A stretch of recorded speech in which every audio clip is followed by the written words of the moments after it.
system. The problem is that it's not, today there's different needs in the courts in regards to, a lot of times they mediate decisions, or court functions are quite a bit different than they were back in the 50s, if you can imagine. And then today's safety concerns are much different than they were back then. So we have safety concerns, and we have a court that is really, we have 17 judges, and I believe we only have 13 courtrooms, so we don't have enough courtrooms for all the judges, so they're continually changing where they perform their duties. So we have a courthouse that needs to be updated. So we started this conversation back in early 2014 when we had folks from the farmers market and the city of Eugene. I believe Mayor Piercy was pretty well involved in this, that came to the Board of Commissioners and said, we'd like for you to consider selling or allowing a farmer's market to be built on the butterfly lot, which is directly west of the current courthouse.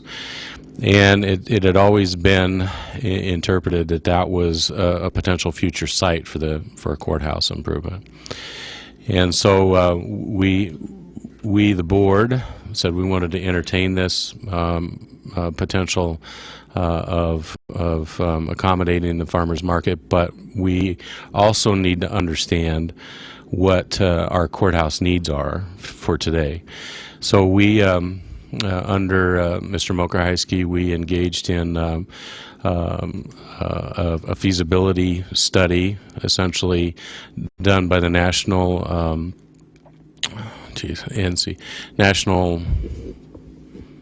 National Center for State Courts. Sorry about that. And so for the last 18 months, they've been studying our needs for Lane County, current needs and future needs out into the future. And a week and a half ago, we were presented the draft report that showed that, if we were to build a standalone brand new facility that would meet today's needs and into essentially the next 40 years, we would need a facility potentially around 250,000 square feet. In today's courthouse, we have 112, I think it's 112,000 square feet. So we're talking about a courthouse that would need to be, 2+ sizes larger than the one we have. So if you look at the sites, then we fast forward to Tuesday's conversation about where would a new courthouse be located and still meet what we know is our current and future needs. And the administrator and his team proposed that there was 3 potential options. We can build a new courthouse that would meet the future needs on the Butterfly parking lot, which is where folks would like to see the farmers market. How far away is that from the current location? It's just directly across the street, directly across Oak Street. So you wouldn't build where you're currently at. In this scenario, you would build it across the street. Right. Okay. And we did look at, so I would share that there was a considerable amount of effort put in looking at could we rebuild, basically gut and rebuild the current facility. And there's just issues that that would make it impossible to do that. First of all, where would we function? Where would we prosecute those 40,000 trials or court actions? Where would the 17 judges operate while this was being done? Where would the district attorney's office be located? Where would the sheriff's department be located? So there's a lot of complications as to, okay, let's remodel the current building. So essentially that was taken off the table. And then once the size was determined and all the needs, that pretty much also said that rebuilding or rehabbing the current facility just doesn't work.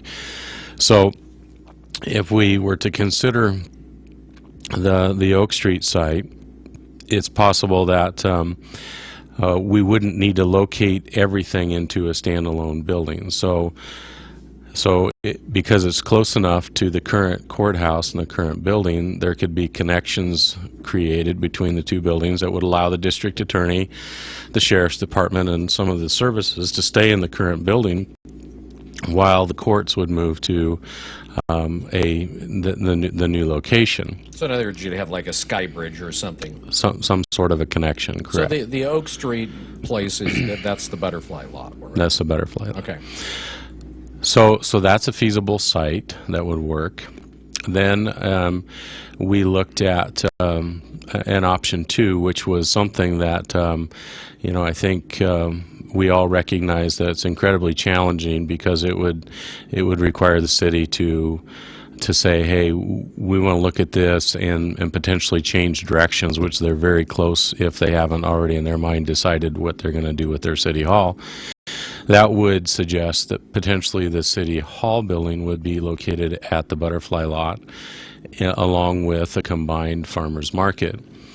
And the city hall could also, instead of a potential phase 2, if they consider that down the road for additional city services, then we could look at maybe a joint city-county services building being created with the old courthouse, could be rehabbed, and then connections would once again need to be made from the new city hall to the courthouse, and then a brand new courthouse could potentially be built completely on the city hall block, and what that would do is what we think. You could almost hear the city councilors' brain gears grind on that one, can't you? Can't you just hear them just grinding to a halt? What? Yeah. They want to what? And city staff was really taken back by that proposal because I think they felt like this was really kind of out of the blue and it would be very difficult for them to consider this. It would mean that we'd not necessarily start over from scratch, but it would mean that they would be stepping back and reconsidering. And I think that the board and our staff recognize that is probably the least likely option, but it is an option that offers some really interesting opportunities for the entire downtown, for county services and city services coming together. More. It would also offer some really neat connection with a farmer's market to City Hall, which would roll right into the park blocks. And then there's been some talk of creating down 8th Street towards the east a really nice connection to the river. So there could be kind of some sort of a very upgraded improvements of pedestrian use and ability to connect, that downtown core to the future of the eWeb or the river development project. So there's a lot of really neat things that could be considered in that option, but it would be the most challenging for folks to step back and say, hey, okay, let's look at this. And then the third option would be for the county to, right now it looks like it's scheduled that the city is going to take the west half of the current city block to put their new city hall and also potential phase 2 construction for their other city services, which would leave the east half of the block available for the county to consider a courthouse. That is, in my mind, one of the more difficult ones for us to settle on, because it would mean that we'd have to build that 250,000 square foot standalone facility, because there's no way practically to make connections to our current existing building, which would allow for us to keep some of the services that we provide in the existing building and still have that connection, which is needed for the courts to function the way that they function. And to build you tell me that the DA can't, I mean, no knock on the DA, but that the DA's office, they can't, like, walk out the doors and down the block and across the street? as opposed to having to have a sky bridge? I mean, Yeah. they can't move that far? Well, I'm not saying that they can't, but it just takes away some of the efficiency. I mean, when you're prosecuting, you would have to really talk to the district attorney and probably one of the judges to get a feel for it. But when you're talking about having to prosecute 40,000, crimes through your courthouse a day, you're not going to burn up 15 minutes walking from one building to another or whatever it takes, 30 minutes to and from and different things like that to be as efficient as you possibly can. That being said, it's doable, but that means we're probably going to have we're either going to have to beef up and use different technology so people don't have to be present, or you're going to have more employees to make up that time that's lost in the transit. So there's different complications, and then so when you're talking about a standalone building, you're talking about that 250,000 square feet. If you figure on 50,000 square feet, you're talking about anywhere from a 5 to 7 story building that would be built there. And is that what the city council would like to see built right next to their new city hall? That's so there's a lot of things a lot of questions that I think need to be answered.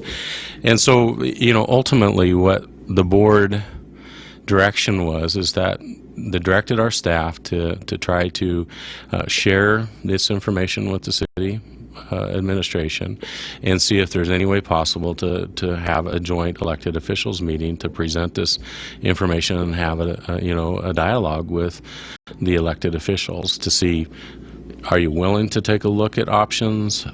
Because if you're not, that's going to really limit what the county can do for the future. And the other thing that the county has, and you probably wanted to talk about funding or financing for this project. I don't know what the different options costs are, but I can tell you that a 7-story building is going to probably be the most expensive structure in 200,000 square feet, as opposed to a smaller structure on the Oak Street site, the Butterfly site. So, when we're talking about dollars, and if that's the driver, then that's going to probably guide us to an option number one. The other thing that's out there right now is that the state, we're mandated by... Before you go any further, Faye Stewart, Lane County Board of Commissioners Chair, joining us on the Wake Up Call, and we're talking about this, if you're just tuning in, we're talking about the possibility of a new courthouse for Lane County and where it would go. Go ahead and pick up, you said the state. So the state mandates us they pay for the court function, so they pay for the judges and all the function and the staff that runs the courts. But under state law, we are the county is to provide the location for the courts and the facility, maintain it, and meet state standards. So that being said, a couple years ago, the state passed a law that allows the state to contribute up to 50% of the costs of remodels or new constructions, provided that in this new construction you're able to accommodate additional state services. So, and if you can't accommodate additional state services, then the state will pay up to 25%. So right now we have the ability, if we were to proceed with a new courthouse, to receive anywhere from 25 to 50% of the total costs from the state to reimburse this. Then there's also other options out there. There's other programs that would help us potentially if we were successful in applying for funds that would help potentially lower the cost. And so I don't want to talk about numbers, but if you're able to get 50+% of the cost of a new structure, that helps us make a compelling case to the citizens at some point. If they're going to, we will most likely, I won't say 100%, but most likely, unless we can come up with a way to do it without their help, going to have to go to the citizens to a bond measure to get their approval. So, and I don't know how long that program is going to be in place. We were successful, Lane County was successful in receiving a $1.4 million matching funds for us to do all the preparation work, design work, construction documents for a new courthouse.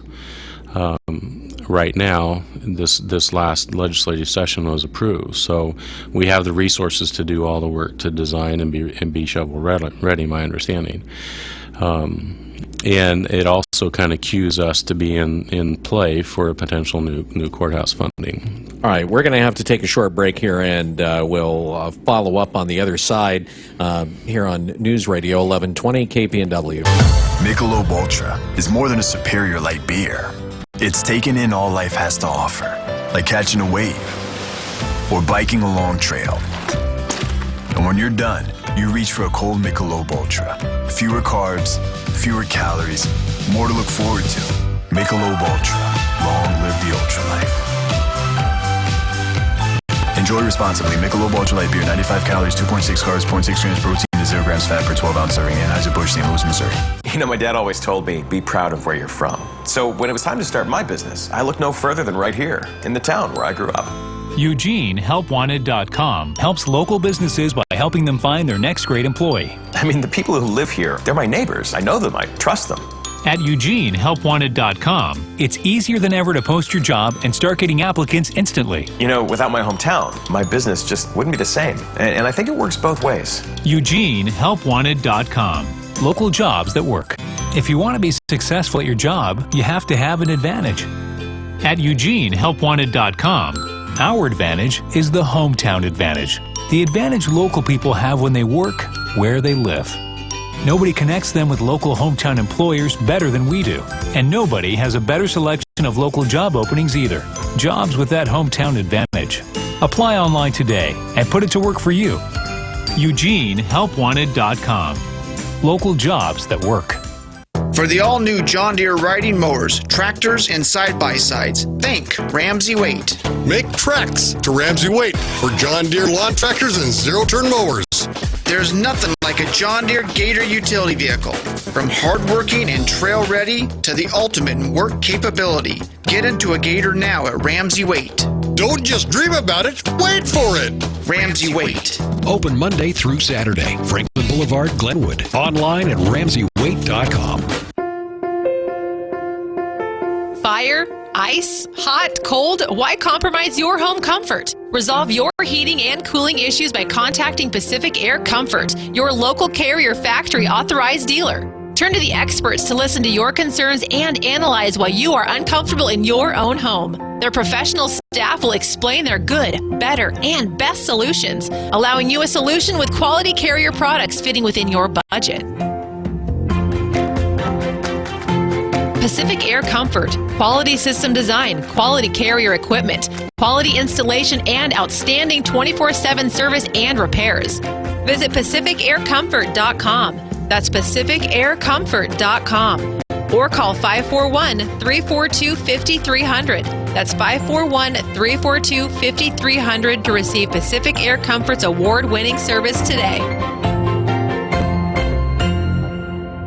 Every election year, you hear lots of promises and few guarantees. Lars Larson here to tell you about one guarantee you have right here in Eugene and Lane County. Jeremy Parmenter will sell your home. That's right, Jeremy guarantees to sell your home at a price and a deadline you agree to, or he'll buy it. And Jeremy will sell your home fast. Darbin and Ruby wanted to sell their home and move out of the country. They didn't need the extra stress that comes with selling their home, so they called Jeremy Parmenter. He sold their home in less than 30 days, right on schedule, and got them $10,000 more than any house in that neighborhood. Why would you think of working with any other agent in Eugene or Lane County? And there's no risk. If you want out of the contract, you're out. Call the only agent I recommend in Eugene. Call Jeremy Parmenter at 541-255-5685. That's 541-255-5685. Online, OregonRealEstateAdvisors.com. That's OregonRealEstateAdvisors.com.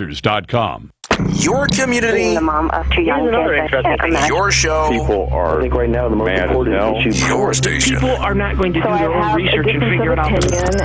Wayne County's Wake Up Call on News Radio 1120 KPNW. News Radio 1120 KPNW. It is 6:52. Joining us on the Wake Up Call, bright and early, Faye Stewart with the Lane County Board of Commissioners. He is not only a commissioner, but also the board chair this particular go-around. And we're talking about this potentiality of a new county courthouse and where to put it. One of the options would be to actually build it where the Eugene City Council decided they wanted the new city hall to be, and kind of doing a land swap of sorts. One of the proposal that you suggested that the Board of Commissioners and the city councilors and the staff sit down and kind of hash through things. Have you gotten any feedback on that from the city of Eugene? Has anyone said, yeah, maybe that's not a bad idea? Has anybody reached out, or has it been radio silence from City Hall? Nobody's contacted me personally.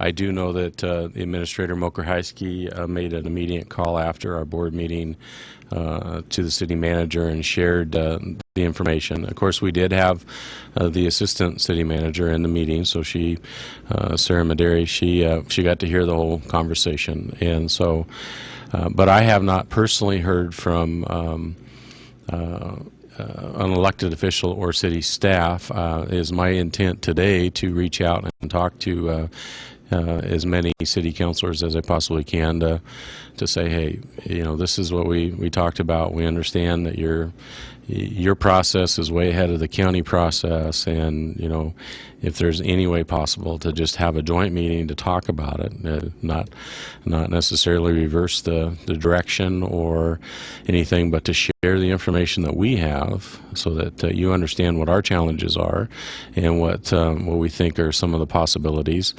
and hopefully encourage that we at least have a meeting. That's really all I think that I can ask for, understanding that we're in a different place than the city is, and the city may, and the elected officials may just, we've had this conversation, we're done, and we're moving on. So, briefly, what would be, what's the main downside of just doing the butterfly lot across the street?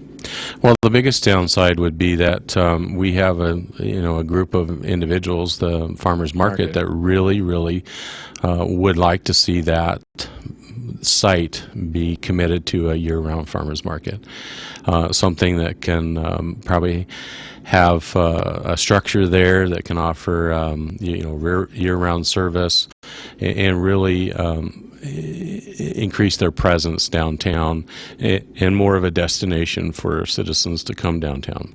Okay, you want to, this off the email this morning, Aaron writes, I'm going to let you respond to it. There it is! Exclamation point. Mm-hmm. We saved you money with the sheriff's office bond. Now, new bond measure for courthouse. Great marketing strategy, Lane County. The response. Sure. Well, we're going to get those comments, and first of all, we need to address the conversation that we need to improve our courts house. How we do that, this is the beginning stages. We know what our needs are. I can't tell you 100% that we're going to need to go for bond. It's most likely we're going to need some additional resources or help from the citizens, and the citizens are the ones that are going to make the decisions. Is this need truly what is in the best interest of the county and the citizens' ability to help us with that? I will tell you, though, that reducing each of the decisions that we make, the decision that we made to reduce the jail bond measure was, in my mind, the right decision, because we were collecting more money than we needed to provide the service that we guaranteed the citizens to do. It had nothing to do with the fact that reduce that because we know we're going to need to ask for something more. We are trying to make the best decisions for the citizens as a board, and me as a single commissioner is not making it so that we can, we have some devilish plan behind the scenes to try to get additional money. We're trying to meet the needs of our service function and the needs of the community.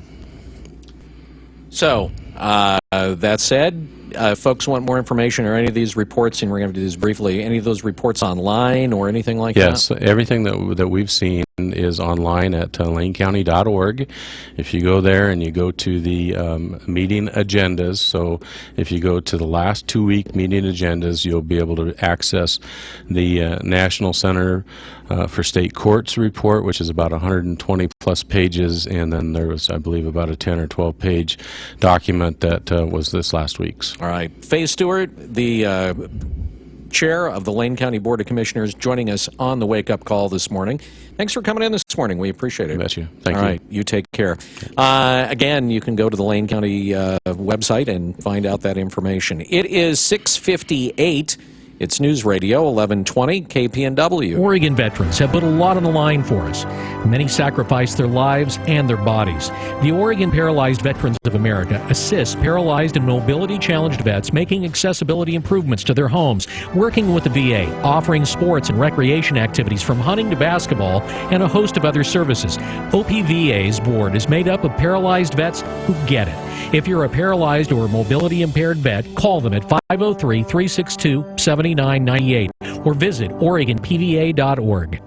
So you see, son, good manners are important. Should I go through it again? Yes. Yes, please. Yes, please. Exactly. Always say please, thank you, you're welcome, and excuse me. Sit up straight, hold doors open. Don't speak with your mouth full. Keep your elbows off the table. Share your things, play nice, and generally treat others the way you'd like to be treated. Got it? Got it. And stop picking your nose.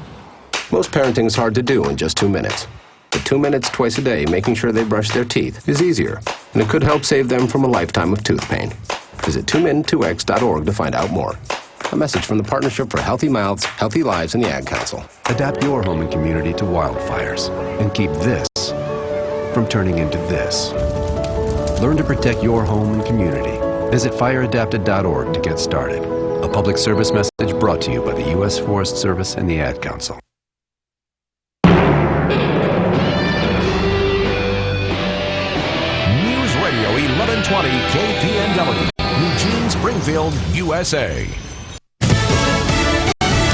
Fox News Radio. I'm Dave Anthony. It looks like we're in for 5 months of this. Donald Trump himself is a fraud. And Hillary Clinton will go on the attack even more today, making what her campaign says will be a major foreign policy speech in San Diego, claiming the presumptive Republican nominee is dangerous and unqualified. Trump says, "They sent me a copy of the speech, and it was such lies about my foreign policy." The list keeps growing of cars that need to have defective airbags replaced. Fox's Ginny Cosola has more live.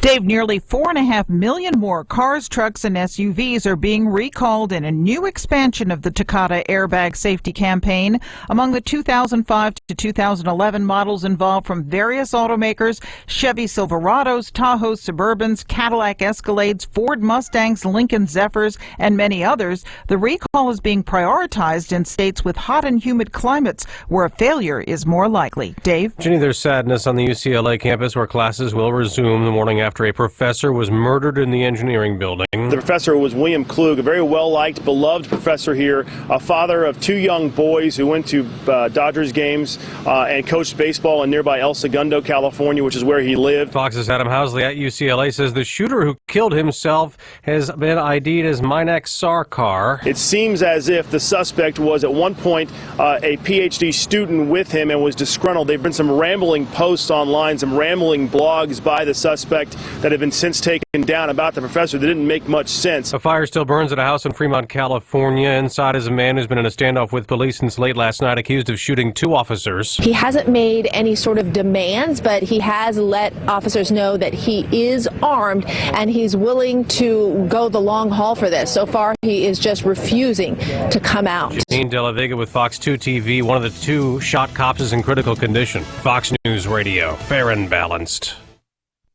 Jerry Shop Talk. How may I help you? You know when you say every ad's a Jerry's ad? Uh-huh. What does that mean exactly? It means Jerry's will not be undersold. Okay. So every ad you hear for another store is really a Jerry's ad. Oh. Because we'll meet or beat their price on anything we sell. Cool. Is this a Jerry's ad too? Absolutely. How about those ads with all the crazy medical side effects? No, those aren't Jerry's ads. Sorry. You know the ads I'm talking about where they explain how... Yep, no, that's not us. Okay. Yeah. When Dad needed help getting around, I became his driver. Soon enough, it was up to me to be his housekeeper and financial manager, too. When he moved in, I became his cook and even his nurse. But no matter what roles I play, I know I'm still his daughter.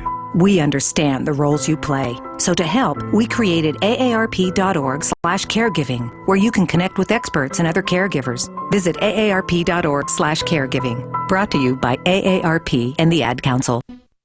There's some selling on Wall Street this morning. Let's go live to Fox Business Network's Nicole Petalides at the New York Stock Exchange. The Dow Jones Industrial Average down 73 points right now at 17,715. The Nasdaq Composite losing 18. The S&P 500 also lower. So we have selling across the board. Some of the laggards on the Dow Jones Industrial Average include Microsoft, Exxon, Apple, and Chevron. Keeping a keen eye on General Motors after the recall we heard about earlier. But the stock is faring just fine. It's up about 0.25% at $30.27 a share. We had Signet Jewelers halted a short time ago. It is back trading once again. However, the stock is down about 11%. No news out of OPEC or the ECB. Basically, no changes. Back to you, Dave. Thank you, Nicole. Now, the price of oil is down 70 cents, close to $48 a barrel. As you talked about, OPEC ministers decided not to change production levels.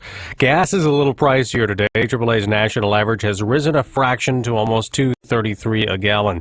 An AIDS scare for some patients at a hospital in Colorado. Rocky Allen has pled not guilty to charges he took a syringe of painkillers and replaced it with one containing another substance at Swedish Medical Center in suburban Denver. Federal prosecutors now saying Allen is HIV positive and are urging people who may have been infected by him to be tested. There's concern that Allen may have replaced the needle intended for patients with syringes he used, which could lead to infection. Allen's public defender has said while evidence showed Allen may have switched syringes, there was no reason to believe he was reusing them. Public health officials have said there have been no reported cases of patients becoming infected. Lisa Lacera, Fox News. An overtime thriller in hockey's playoffs. Gave it on over to Sherry.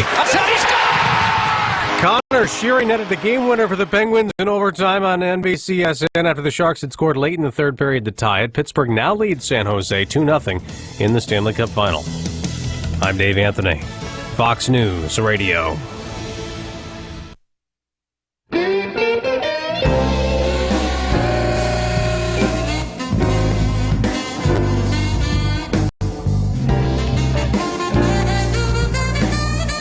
News Radio 1120 KPNW. Hey, 7:05. Happy Thursday to you. It's the second day of June. We're already into June. 2016 is darn near half done. Some clouds to contend with, and 78 for the warm temperature high. A few clouds and 53 coming up overnight. It starts to hit the weekend mode of heat wave starting tomorrow. 58 degrees. News Radio 1120 KPNW. By the way, if you ever hear anything that you would like to react to, or potentially something that we haven't reacted to or you haven't heard on the show yet, it's a two-way, it's all part of the communication in 2016. 1120kpnw@gmail.com if you want to email. Always getting fresh emails from people that are just maybe listening for the first time. Sometimes it's somebody who we get a regular email from. We welcome all. We welcome all forms of communication from everybody. 1120kpnw@gmail.com. Mostly everybody. Yeah. I would say darn near just about close to everybody. Yeah. Just about. Okay. What did you take away from our discussion in the last hour? That I have a feeling that we'll be seeing Faye at least one or two more times, and I think potentially somebody from the city too. You think so? Just to kind of get, what would be great is to have everybody come in and have a powwow in studio together. Yeah, what do you think, guys? Yeah, Steve Mokrahysky and John Reese, have them sit in the studio here and hash it out. That'd be great. You think the mayor would come back? Sure. If we threw out a couple of Widmers out there and Kitty? Yeah, a couple of Widmers and maybe some sort of tofu donut or something some like oatmeal? that. Yeah, maybe. Yeah, something with roughage. Yeah. I think, probably roughage. Psyllium husks, something like that. We'll get our staff on. I would have loved producer. I would have loved to have been in whatever office that the power brokers in the city of Eugene sit in when they got the word that the Lane County Board of Commissioners, I can't call it a proposal, but suggested the idea that, so we'll take the site where you're going to build your new city hall, we'll take it and we'll give you this other piece of property. What do you think, guys? Hey, it's a win-win situation, right? What? Can you not see? I mean, in particular, Kitty Piercy's head. I mean, if not actually explode on top of her Full shoulder swivel. blades or full swivel, at least like sort of that twitchy jaw kind of, pulsing vein in the forehead thing. Can't you kind of see that actually occurring when that actually got floated out there, when that just kind of wafted through the door? Oh, by the way, guess what? Either that, or it's like in fantasy football when you get the trade for your star quarterback, and it's like a backup or darn near backup. You're like, no. No. You don't even set a response. And I guess, and don't take me wrong, because I love the farmers market. I love it. I love it. The whole thing is just incredibly, it's great. It's brilliant. Other communities would have, the fact that the commissioner talked about, well, we can't do it. The concern is, the butterfly, that's where the farmers market wants to do there. That wouldn't, in other communities, that wouldn't even have been a thought. Mm-hmm. They'd be, there's other places for the farmers market, the farmers market, but they can go somewhere else. That's not me saying that. I'm just saying that would be other commissioners in other towns. The interesting dilemma for the city of Eugene really is that, they're going to take some of the heat. I mean, if first off, who's going to take the heat? The city of Eugene. Oh. Now, admittedly, we're talking about hypotheticals that are way out there because, the voters may say, no, we're not going to fund this. Sorry, have a nice day. Goodbye.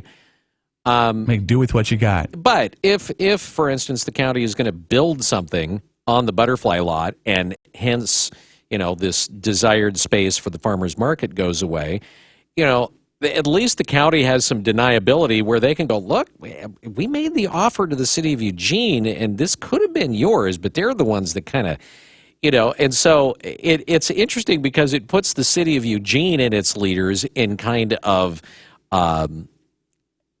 definitely on the horns of a dilemma. Because it would be very easy to say, hey, it could have been, we put the offer out there.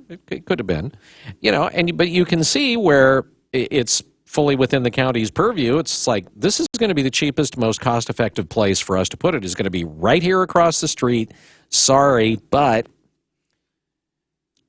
city versus county. Yeah, I don't think the county wants to come across as being that way, but it certainly sets up an interesting dilemma for the city of Eugene. And I have to wonder whether at any point, because this idea of a new courthouse, even though it hasn't been really discussed all that seriously, we were hearing about this years ago. And when I say years, not decades, but at least a couple of years ago. Yeah. It's been floated out there a number of times that there is this need for a courthouse. And so it's kind of surprising that with all this planning that the city of Eugene is doing, that somebody at one point didn't go, so if they were going to build a new courthouse, where would they put it? Because it's going to have to be bigger. Anyway, It's 7:11. We've got news coming up, not the least of which is a pretty big sports story that'll be coming up as part of the news. Yeah, that and some other stories, too. My favorite of the day happens to do with the Willamette River. And a young man of the Willamette River. Yeah, the banks, and a young man and a young woman looking into each other's eyes. There's a country song in there somewhere. There is definitely a country song there. Somebody call Kenny Chesney. It's 7:11. News Radio 1120 KPNW. Some people avoid gluten because they have to. Others avoid it because they want to. At Burrito Amigos, they say either way, they can help deglutify your menu. For instance, they have taco salad. The best part is you can build it yourself with beans, your favorite meat, lettuce, tomatoes, cilantro, cheese, tasty guacamole, and sour cream on a bed of, yes, gluten-free corn tortilla chips. Keep in mind, Burrito Amigos large taco salad should have wheels and a 6-cylinder engine with a granny gear because it's so big. Now, if you're catering something for work, a school, or club, just order the taco salad and you don't have to worry about figuring out a gluten-free menu or even ask if anyone requires a gluten-free meal. One thing that should also be mentioned, Burrito Amigos taco salads taste great. If you're going meat-free, Burrito Amigos has a vegetarian menu that's more extensive than most sit-down restaurants. From tofu burritos to the bueno no-cheese burrito, Burrito Amigos adds more to their menu for people who need to leave things out of theirs. Burrito Amigos, the friendly ones in Eugene and Springfield. As a young teenage boy, I didn't even know what autism was. How do you even spell that? A few years later, I heard that a friend's cousin's son had been diagnosed with autism. I still wasn't sure what that really meant. When I went to college, my roommate's brother had autism. When I moved to the city for work, my best friend called me and told me his son had been diagnosed with autism. We were both in shock. I still remember the day I walked into the house and saw that look on my wife's face. I knew something was wrong. I'll never forget how I felt when she said, "Our son has autism." Autism is getting closer to home. Today, 1 in 110 children is diagnosed with autism. That's a 600% increase in the last 20 years. Learn the signs at autismspeaks.org. Early diagnosis can make a lifetime of difference. Brought to you by Autism Speaks and the Ad Council. Now, this morning's wake-up call with the latest news from the Northwest and your neighborhood. On News Radio 1120, KPNW. Good morning. This look at the news brought to you by Burrito Amigos, the friendly ones, featuring great breakfast burritos and fresh brewed, locally roasted coffee for a tasty start to your morning. Here's what's going on. Well, it was a big day in Eugene yesterday at the Eugene Country Club. Rob has our lead story. Pretty much been a big week after Oregon's Aaron Weiss won the NC2A individual title. You thought, great week. And then maybe you let your mind wander. Oregon did have talent, but surely Texas or LSU would dominate and take the match play trophy. Or was there enough magic among the towering firs around the Eugene Country Club to change that plot line? Ending the tournament yesterday, it did seem like a movie. But you had to wonder, okay, it's a movie with a screenplay written by perhaps a Longhorn? With things square after the previous golfers had completed their matches, it came down to South Eugene, hometown graduate Solomon Raza and Taylor Funk from Texas, son of PGAer Fred Funk. Both started out absorbing the other jabs and barbs, and at the end, we were all tied up. On the first hole of the tiebreaker playoff, Raza had a 4-foot birdie to win, but it slid slightly by. He wondered if that would be his last chance, but alas, after 2 more holes of drama, he had a similar putt, and this time he landed the birdie with the biggest putt in the program's history. An epic national championship, Oregon's first. Weiss had garnered most of the attention during the week, but everything, all the marbles rested on the junior with a huge gallery of supportives trying to cheer him on. When it came down to it, Solomon had nerves of steel with ice water in his veins. Turns out the screenplay could only be written by a duck. 2 national championships and a raging success of a tournament held at a Eugene Country Club. Pretty good week.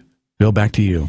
From electric fires and explosions like the one that happened Tuesday in Springfield caused by people trying to make hash oil, the legalization of marijuana hasn't stopped illegal activities surrounding pot. In many ways, it's created more crime, like the Eugene family caught money laundering their marijuana proceeds, or Ward Weaver and the murder brought on by a plan to steal pot proceeds. Well, in January alone, marijuana sales brought in $3.48 million in tax revenue. And much of that revenue was to go into law enforcement to fight problems like those already mentioned. However, law enforcement, in reality, is not going to be seeing that much. I think the community keeps waiting to hear of this huge amounts of dollars that are going to support law enforcement based on the marijuana tax. And after the state revised upwards its projections of collections of marijuana tax, it was double what they're anticipating. What I have recently learned is that Lane County's share of the state's marijuana tax for law enforcement is going to be $100,000 annually. Lane County Sheriff Byron Trapp says that $100,000 will not go very far. That doesn't even buy one full-time employee deputy sheriff position. So if I actually realize that in the county's budget and we get the full funding that the state provides the county for marijuana law enforcement, it doesn't even buy a full-time deputy to focus any amount of resources on marijuana effort. Trapp says the big problem is the Oregon Liquor Control Commission, which is overseeing pot sales, grabbed a huge chunk of those tax dollars for little return on a county-by-county, city-by-city basis. The OLCC added somewhere in the neighborhood of 23 positions to pursue or to provide marijuana enforcement similar to their alcohol enforcement program. But 23 isn't even one per county in Oregon. There's 36 counties in Oregon. So adding 20-some OLCC agents doesn't even give each county its own. Trapp isn't convinced that legislators will fund crime prevention dealing with the legalization of marijuana adequately, and in the meantime, houses will continue to explode. 3 women were injured when a motorboat collided with a crew boat on Dexter Lake. The 2 women went to Pleasant Hill, or 2 of the women went to Pleasant Hill Urgent Care, another to the Springfield Hospital. The injuries ranged from an arm abrasion to whiplash. Crew member Margot McDonald says the 8-person team was practicing when the collision occurred. McDonald said that the driver of the motorboat appeared to be looking toward Dexter Park and didn't even see the crew boat until right before it hit it. The motorboat wasn't damaged. The boater did follow the rowers back to dock and help the team lift its boat out of the water. The Lane County Sheriff's Office says it doesn't look like anybody was impaired by drugs or alcohol. Well, police don't know why an armed man with a knife grabbed a woman at the High Desert Museum in Bend.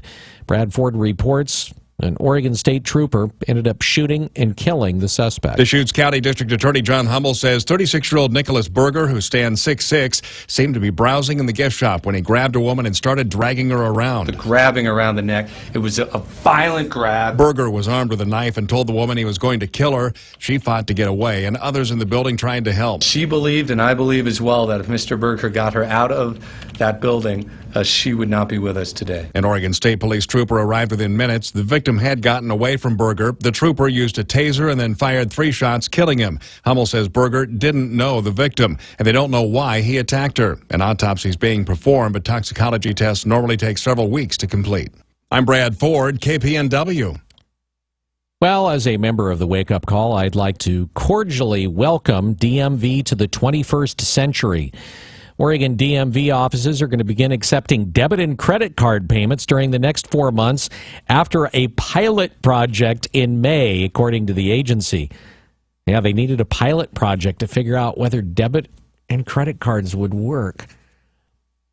Prior to that project, DMV accepted only cash, checks, and money orders at its 60 field offices. They hope to have all of the new equipment and software installed and people trained by the end of September to be able to figure out how to use debit cards. Officials in Oregon have shut down 4 adult foster care homes, including one that accepted extra Medicaid funds that didn't hire necessary caregivers like they were supposed to. The Oregon Department of Human Services Director Ashley Carson Cottingham says it's rare for adult foster homes to be shut down immediately. She says there's been 12 homes shut down statewide this year, 4 in Jackson County. Carson Cottingham says the agency normally works with providers to help them achieve compliance. According to the license suspension notices sent to the Jackson facilities, DHS shuts down homes that pose a risk to clients, don't operate according to regs, or show evidence of abuse, neglect, or exploitation of residents. West Coast states and several cities have signed agreements.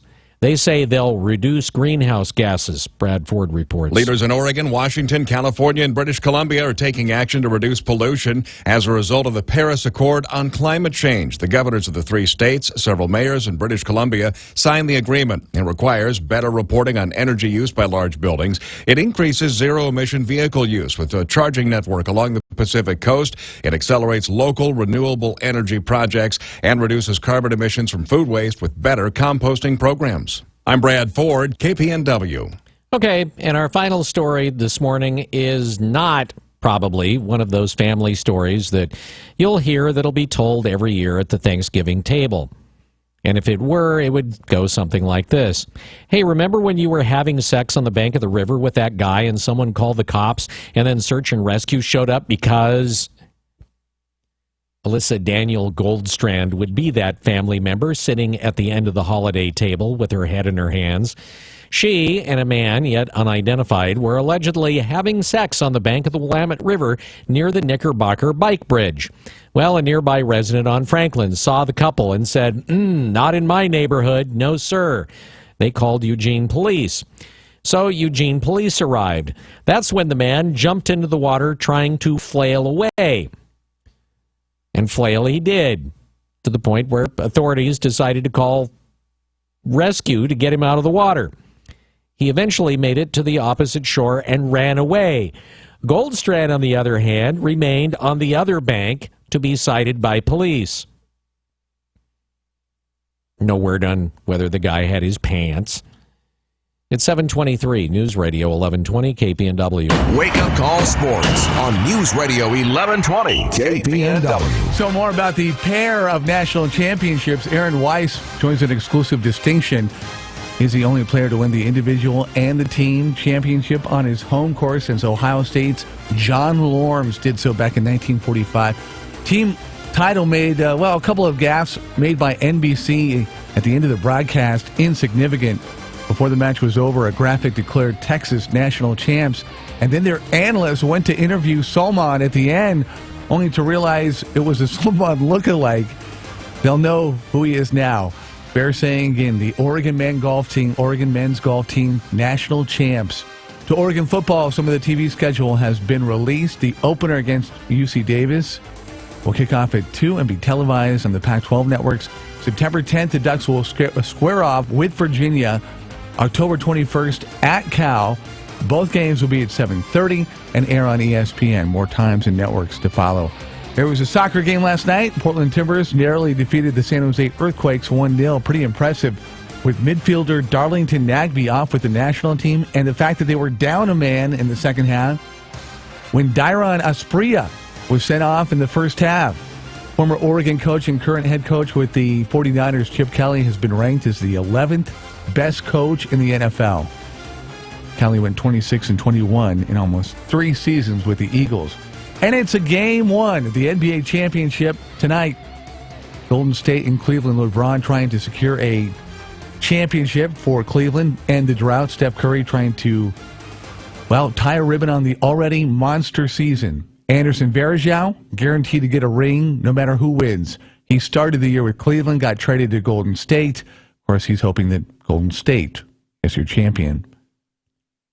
Wake Up Call Sports brought to you by Max Muscle, where you can always get a free nutrition consultation from a certified nutritionist. On Franklin, across from Market of Choice. News time, 7:26. KPNW weather brought to you by Ramjack West. Do you have foundation problems? Ramjack can fix that. Get your free quote at ramjackwest.com. Good morning. If you're headed out that door in the next few minutes or you're already out and about, you probably noticed we have mostly cloudy skies for the first time in days. Temps right now look to be in the mid to low 50s with light winds out of the west at 5 to 10. And believe it or not, we are tracking a few very light isolated sprinkles, but I don't expect any real rain accumulation out there. It's part of a weak storm system and cold front trying to move through the area. Now, as we move into the afternoon, I am hoping for a couple hours of partly cloudy, but we very well may see the mostly cloudy skies dominate into the afternoon. The weak cold front will keep the highs in the mid 70s to a couple of low 80s, and down by Medford, probably going to get all the way to the low 90s because the cold front won't reach that far south. Now, as we move into your Friday, we're looking at mostly sunny skies returning, and by the time we reach your weekend, high pressure moves back in to dominate across the region. You know what that means. Temps are going to be back in the mid-90s here in town. Get ready for a sunny and very warm weekend. I'm Chief Meteorologist Chris Nation, the NBC 16 Weather Center, hoping you have a fantastic day out there. Ramjack leads the way in foundation repair. Protect your investment. Get your free in-home evaluation at ramjackwest.com. Check out our exceptional online reviews, then choose Ramjack. CCB 146906. Hi, everybody. This is Don Essig with today's Motivational Minute, brought to you by Builders Electric, providing smart electrical service since 1960. Fortunately, I have a number of older people who are great friends. And most of you know that some older people do some pretty strange things. Well, Roy English put a book together called When I Am an Old Coot, and it's filled with really funny things that people say they're going to do when they become an old coot. Well, one of my favorites, which really makes a lot of sense, is this one. When I'm an old coot, I'll take a trailer of young farm animals to the inner city park and give every kid the chance to ride a pony, pet a rabbit, and scratch a pig's ear. I'd love to be there to watch that old coot accomplish that. This is Don Essig with today's Motivational Minute. I'll be back tomorrow. Until then, have a positive day. Today's Motivational Minute was sponsored by Builders Electric, voted the Register Guard's 2015 Reader's Choice #1 electrical contractor, providing positive service for over 55 years. That's Builders Electric, CCB 4296. Make sure you check out SM Gun Shop before you buy at a big box store. SM Gun Shop takes trades and they have a large selection of quality used firearms with competitive pricing. SM Gun Shop on River Road in Eugene, serving Lane County's gun enthusiasts since 1980. Where's your finish line? Set a goal, make a plan, get results. Max Muscle offers customized nutrition plans by a certified nutritionist. Learn what and how much food to eat, when to eat, and how it relates to your body. Stop into Max Muscle today, Franklin Boulevard, across from the Market of Choice. Endurance, speed, and power of elite student athletes will be on display. The sights, the sounds, the intensity of an NCAA championship. It all comes down to this moment. Time to lay it all on the line. Be there to share the experience with your family and friends. The 2016 NCAA Division I Men's and Women's Outdoor Track and Field Championships, June 8th through the 11th at historic Hayward Field in Eugene, Oregon. Visit ncaa.com/track and field to secure your championship tickets today. Sponsored by T-Mobile. Switch to the Uncarrier today. T-Mobile. And now, Katy Perry. Imagine going on stage with nothing and being expected to roar. It's the same with our teachers who are using their own money so students can learn. DonorsTruth.org helps teachers and students succeed. Join Katy Perry at MakeRoarHappen.com.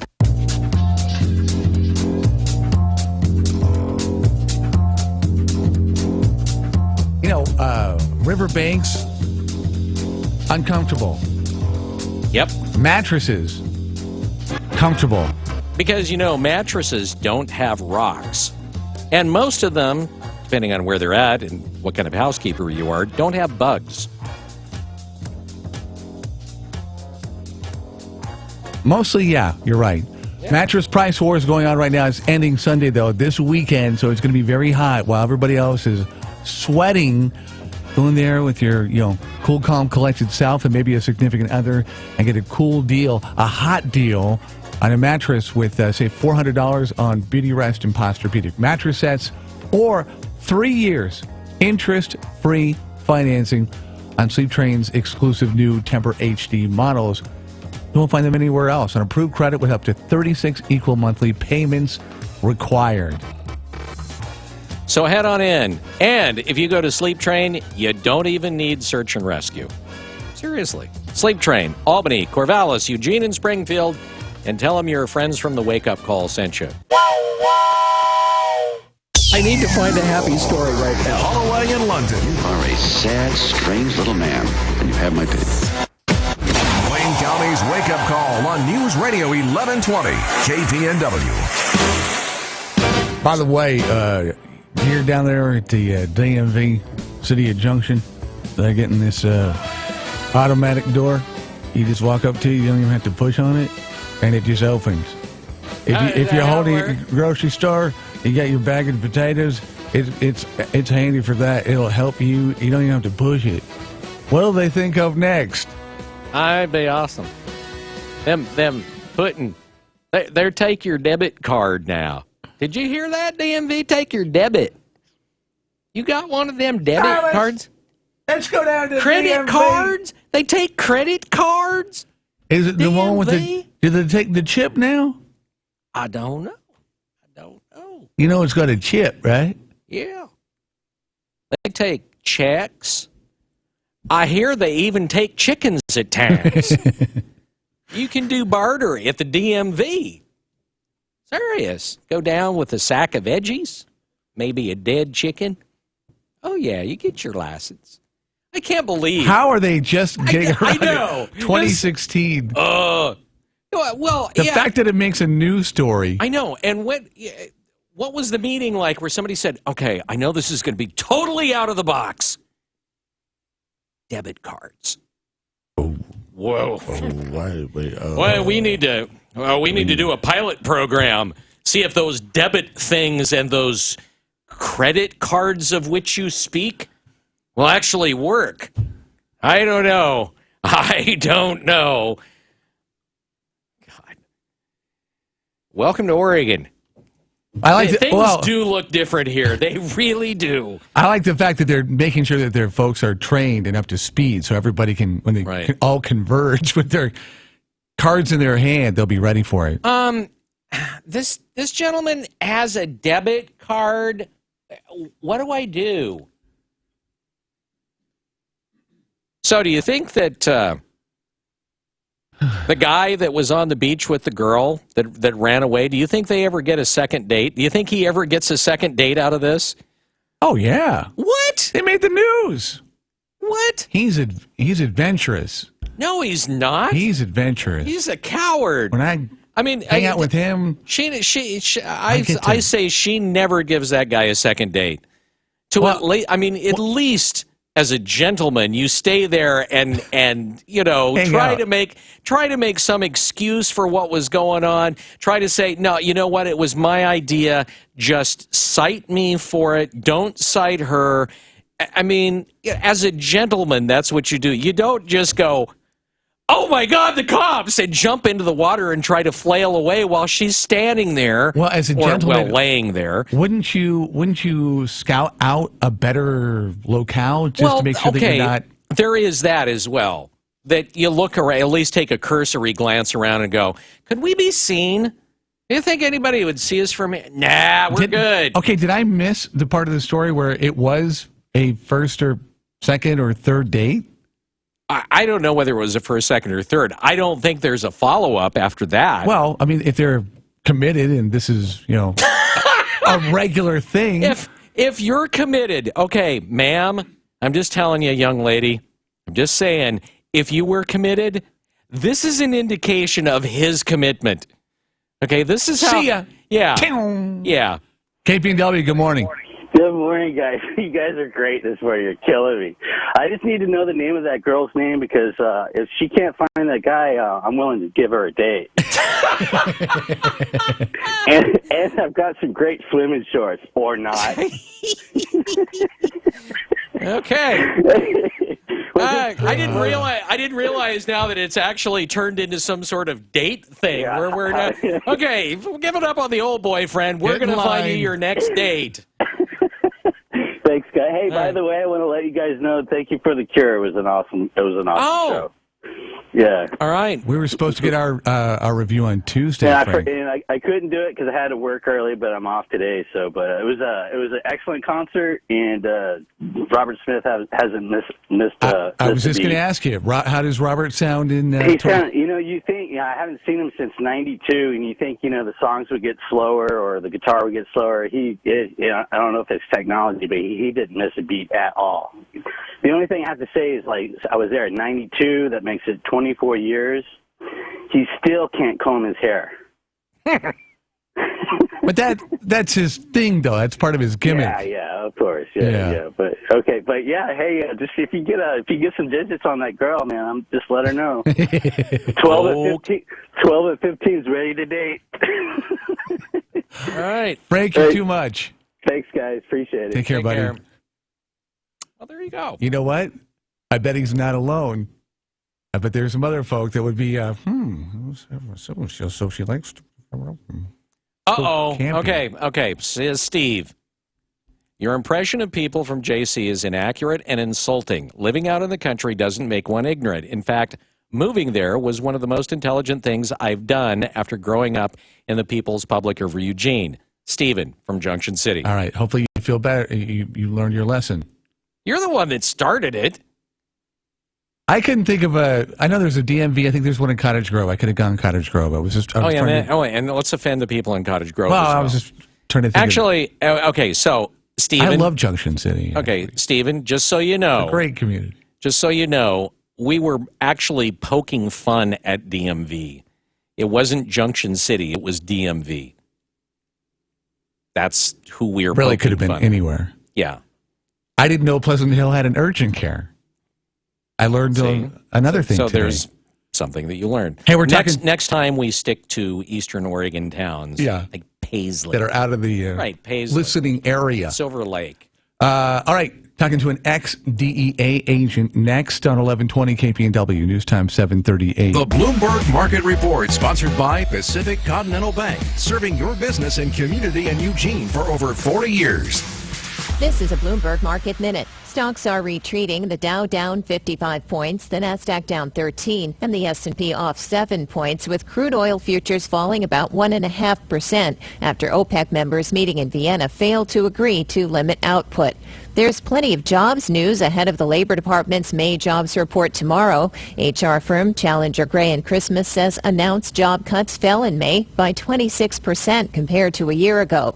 Payroll processor ADP says private companies added 173,000 jobs last month, exactly the number Bloomberg surveyed economists were looking for. And 267,000 people filed new jobless claims last week, fewer than expected.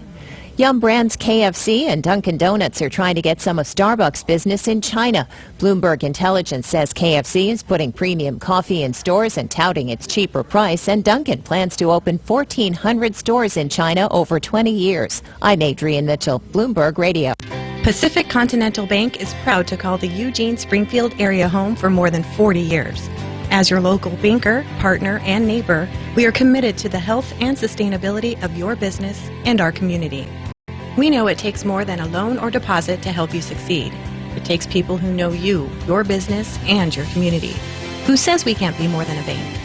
Pacific Continental Bank, the right bank. Learn more at therightbank.com. Member FDIC. There's a saying that goes, work smarter, not harder. It can be overheard at a job sometimes. Well, if you ask us, the same is true when you're looking for a job. After all, just because you have the World Wide Web at your fingertips doesn't mean you should have to search the entire world for your next job. There's a smarter way. Visit EugeneHelpWanted.com. It's where local employers post local jobs for local workers like you. Reliable, honest, and who care about this community. Your community.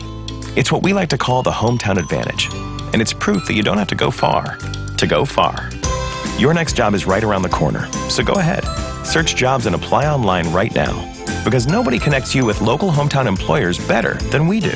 And nobody has a better selection of job openings than we do. Get a job with that hometown advantage. A job that'll make you happier. A job you deserve. Visit EugeneHelpWanted.com. Local jobs that work. The Wake Up Call with Holloway in London. The philosophy here is a very simple one. 1120 KPNW. News Radio, 1120 KPNW. All right, so imagine that maybe you're one of those folks that spends a lot of time in the outdoors. You're one of those folks that likes, shall we say, the extremes in life. And one day, your son decides that he wants to be a chip off the old block, and he goes to Costa Rica, deciding that he's going to take an unguided tour through the jungles there, and then he disappears. That is the story behind Missing Dial. It is a 6-part documentary that is showing right now on the National Geographic Channel. The first episode was May 22nd, and it is the story of Cody Dial, who was a young man. His father, Roman, was someone who was, I guess you could call him an adventurer. He is an adventurer and an explorer. Cody becomes lost in Costa Rica, and Roman goes along with his wife trying to find his son. Can't do it, and so he hooks up with Carson Ulrich, a former DEA special agent who worked in Central America over the past 2 decades to try and find his son. Carson Ulrich joins us on the Wake Up Call. Carson, thanks for being with us this morning. I don't do it justice, but there's so little time to be able to set it up. So starting with this, let's talk a little bit about you. When you were a part of the DEA, what was it that you were doing in Central America? Well, Bill, thanks for having me on. You bet. Obviously, Central America, South America, those are the source countries for cocaine. 90% plus. All the cocaine coming in the U.S. is coming from those countries, but 90% comes on the corridor through Honduras and Guatemala and Mexico. And so we spend a vast majority of our time there. You can work in a foreign office, and I was part of a specialized program called FAST. It's kind of like a SWAT team for DEA, and we work in some of the more austere environments. Okay, so how did the Dials end up contacting you as they were looking for their son? What was it that put them in connection and connected them to you? Well, the Dials were desperate. They had been searching for about a year, and looking in the jungle, they had brought down teams, and when you consider that the year he was lost, about 850 people went missing in Costa Rica. Trying to collect resources to look for your son are few and far between. And my cast member on the show, Ken Fournier, he's a former Air Force PJ, he knew Roman personally. And so a production company read about Roman's story in Men's Journal magazine and approached him and said, look, we'd be willing to assist, but of course the production company wants to film it. Yeah. I was interviewed, and I don't believe the production company or National Geographic were thinking in terms of a DEA agent, but I explained to them that once you exhaust your search in the jungle, you're going to need to conduct a criminal investigation potentially, and you need to search the towns and infiltrate the human networks, and that's what we do in DEA. Okay, and so that's also what you do in this particular show. And I realize that we still have episodes to go, so I'm not going to ask the obvious question, which is, did you find him? But by the end of the 6th episode, is there at least a conclusion that, whether it's a good ending or not, everyone agrees is a conclusion? I think what you're asking really is it worth your time to watch it? And what I'm going to say to that is, if you've missed the first 2 episodes, you can catch them on National Geographic Channel's webpage. Right. They will air. They have both those first 2 episodes.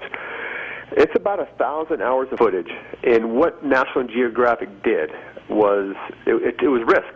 There was a lot of risk involved because they had no assurance what was going to happen. This is not a scripted show. There's no recreation. We are filming it as we do it, and we had no idea what was going to happen every single day. When episode 3 airs this Sunday, we recruit our first informant, and we uncover something sinister, very dark. And it's a tunnel that we have to travel down. And, of course, Roman is in disagreement with us, and so there's that tension as well. But to answer your question directly, every single episode going henceforth is going to have a tremendous reveal. And we are going to uncover every aspect that we can. And you got to realize that we don't have authority. I can't bring my DEA badge down there, and we can't compel people to act. But we use all the tricks from 2 decades as a DEA agent to try to get into the truth and try to get people to tell us things that are naturally against their interest to say so. For normal people, all right, that maybe don't have their article told in the Men's Journal, that don't have a production company behind them, that, wouldn't be as high profile as Roman Dial is. And Roman is higher profile than most because of some of the things that he has done in the past. And my question here is, if it were my kid, and I didn't have a bully pulpit really, or a national magazine or anything like that behind me, how would I go about trying to find my kid beyond going down there? I mean, is there, are there people that you can actually hire that are qualified to do kind of what you guys are doing in this particular special on Nat Geo? There are, and it's unfortunately, for the most part, they're all sad stories. I think your perspective is dead on. Could that be me? Could that be my son? And I think anyone watching it can relate to the story. Yeah. And I because of this is what I've done.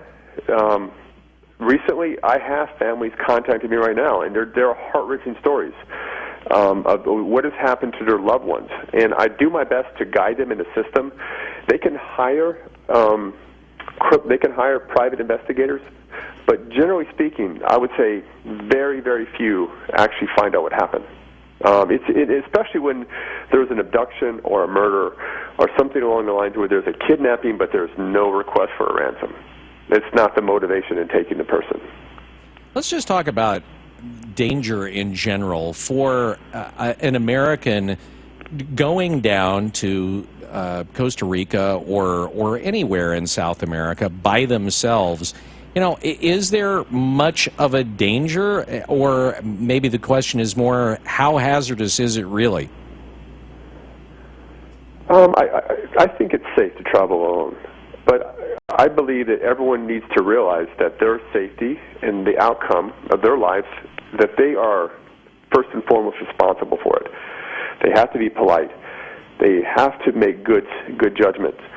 But I have another perspective. Yeah. When we went down there was a common narrative that there's a reason why no resources are being used by the government to look for this person. It's almost like it's his fault. Like, what was he thinking in doing so? And that was a narrative that we faced over and over, a dismissive position. And so our presence there, and I even talk about it in the first episode, is we want to try to incite assistance from the government. We'll call adult supervision, people that have arrest powers. And in doing so, that was one of our objectives, trying to bring in the local authorities as well as interesting the U.S. government to get more involved. How much of it, when you think about it, is just based on, it's a foreign government, it's South America, maybe they don't have the best relationship with Americans or the U.S., and they're sort of like, what, we've got our own problems, deal with this on your own. How much of it is that? That is it. And we found, and of course I'm a trained observer, so I interpret action. And from my interpretation, the Costa Rican authorities did little to investigate the disappearance, and they did everything to investigate the show. They were more worried about how the show would be perceived, and they looked at it as damage control. We tried desperately to get them involved. And you'll see on the show, we film everything that happens. And it's kind of a roller coaster ride. When we think they're going to get involved, and then they don't, and we get the Bureau involved, and they don't. It is, in every sense, a documentary, a docu-series. Are you able to use that as a weapon, though, in your favor? The fact that you do have the cameras that are following you around? The fact that you can make them look bad? I mean, were you able to successfully manipulate that by the end where you've got some help from them? Yes. I was in a unique situation. I personally knew the DEA country attaché, the head of the DEA in Costa Rica. Our first day there, I call him up. And he sees these camera crews, and he's like, well, dude, he still thinks I'm an agent. I just retired within, 24 hours. And I said, hey, we're looking for that young man. And he was aware of the story. And I said, listen, tell the embassy this is not a hit piece. We're not trying to do a smear campaign. We want success. But there's an accountability. There's a family that has lost their son. There are competent U.S. investigators, and there's a film crew following everything we do. they're going to be part of the story, whether it's callous indifference, hiding behind the walls of the embassy, or whether they roll up their sleeves and help us whenever they can. Now that you have done this, is this something that you would consider or thinking about or have been approached to do again? Would I do it again? Yes. Have I been approached? Not yet. And the main reason, the main motivation to do it would be to help people. If you're talking about a family and they either see something on YouTube or they see a National Geographic and they contact me on Twitter, I respond to them as best I can. Would I want to bring resources to help one of these other families that are desperate? I would. Yes, I would do it. And we do it with peril to ourselves. We go and find killers and investigate them and hang out with them, and we're unarmed. And there is no echelons of security around us. I think that's an intriguing part of the show. So could they replace me? I don't know. It'd be difficult to get someone that speaks Spanish that's willing to do that. But I think it makes very bold and great television because it's real. No one's playing to the camera, and it's a real story, and they're real people, and you're dealing with people on camera that don't really care about those other aspects. They only want one thing, the truth, and they want justice. Carson Ulrich, former DEA special agent, one of the central characters in Missing Dial, which is on Nat Geo. It's a 6-part documentary. 2 parts, as were just mentioned here a moment ago by Carson's. 2 episodes have already aired. You can check them out on Nat Geo's website. The next installment going to be coming up this Sunday. You'll be able to check it out on the Nat Geo channel. It's a fascinating show, and appreciate you joining us, Carson. Thank you. It was a pleasure talking to you. Have a good day. You take care. Carson Ulrich, former DEA special agent, and one of the principals in trying to figure out what happened to Cody Dial, who wandered off on a kind of, I guess you would call it, a hike through the jungles of Costa Rica. It's 7:53, News Radio 1120 KPNW. When you need painting, you want the best Fitzpatrick Painting. Don't settle for less. Specializing in house repaints, interior and exterior, and commercial buildings, Fitzpatrick Painting also provides a full line of carpentry services and so much more. Experience the difference. Find them at fitzpatrickpainting.com for your free estimate and more information. Fitzpatrick Painting, unsurpassed in customer service and quality. If you or someone you care about has a problem with alcohol or drugs, we encourage you to call Serenity Lane. Because of our nonprofit status, we are able to keep our prices affordable for you, the working men and women of Oregon. We advertise so we can fulfill our mission to save lives and help put families back together. Serenity Lane, a private not-for-profit treatment center for alcohol and other drug dependencies. Call or click serenitylane.org. This message is brought to you by Serenity Lane in association with Ears. Have you ever thought you'd like to flip houses but didn't know how or where to get the money? Are you ready to be your own boss so you can start living the good life? Hi, I'm Preston Neely. I used to be so broke. I had my electricity turned off 9 times, but I figured out a way to quit my job and find financial freedom in real estate. For a limited time, I want to send you a free copy of my smash hit selling book, How to Get Rich in Real Estate. It shows you how to copy exactly what I did so you can make money from the comfort of your own home without even doing any manual labor. I've already given away 5,000 books and they're going fast. To get one before they're gone, call 1-800-500-4309. Listen, if you're sick and tired of stressing about money, this book could change your life. It's short, fun to read, easy to understand, and awesome. To find out how to get your free book while supplies last, call 1-800-500-4309. Call 1-800-500-4309. 1-800-500-4309. The Wake Up Call with Holloway in London on News Radio 1120 KPNW. I'm Gary Conley with today's Money Minute. The Securities and Exchange Commission's long overdue regulations on crowdfunding recently went into effect. This is crowdfunding of investments and is considerably different from the Kickstarter or GoFundMe type of platforms, where you can donate a little money for all kinds of causes, inventions, or to help strangers in need. No, this is about investing in startups, hoping to find the next Facebook or Google, something that's almost as difficult as winning Powerball. Investment crowdfunding was authorized as part of the Jobs Act of 2012. Now, for the first time since the Securities Acts of 1933 and 40, passed in the wake of the stock market crash of 1929 and the Great Depression, companies can raise money from ordinary folks without going through a full-blown stock offering process, something that can easily cost hundreds of thousands of dollars. Here's the nugget. Already numerous, these crowdfunding platforms are sprouting like weeds after the first good rain. Before these rules were released, crowdfunding was restricted from taking most people's money. Now virtually anyone can roll the dice, speculator or promoter, with just a few constraints, thus making it a lot harder for those raising money to get in trouble, and a lot easier for the folks putting it up to lose it. More soon. I'm Gary Conley, and that's today's Money Minute. The Bloomberg Market Report, sponsored by Pacific Continental Bank, serving your business and community in Eugene for over 40 years. This is Bloomberg Market Minute.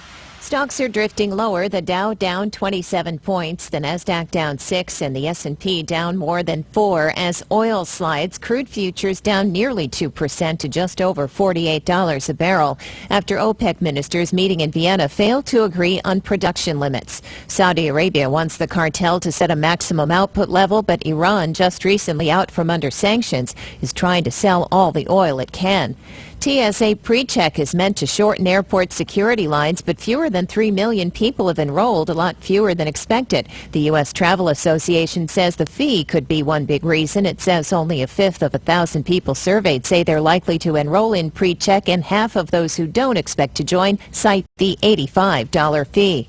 DraftKings is adding 2 new tournaments to its soccer lineup, with games based on the UEFA European Championships and the Copa America being held this year in the U.S. I'm Adrienne Mitchell, Bloomberg Radio.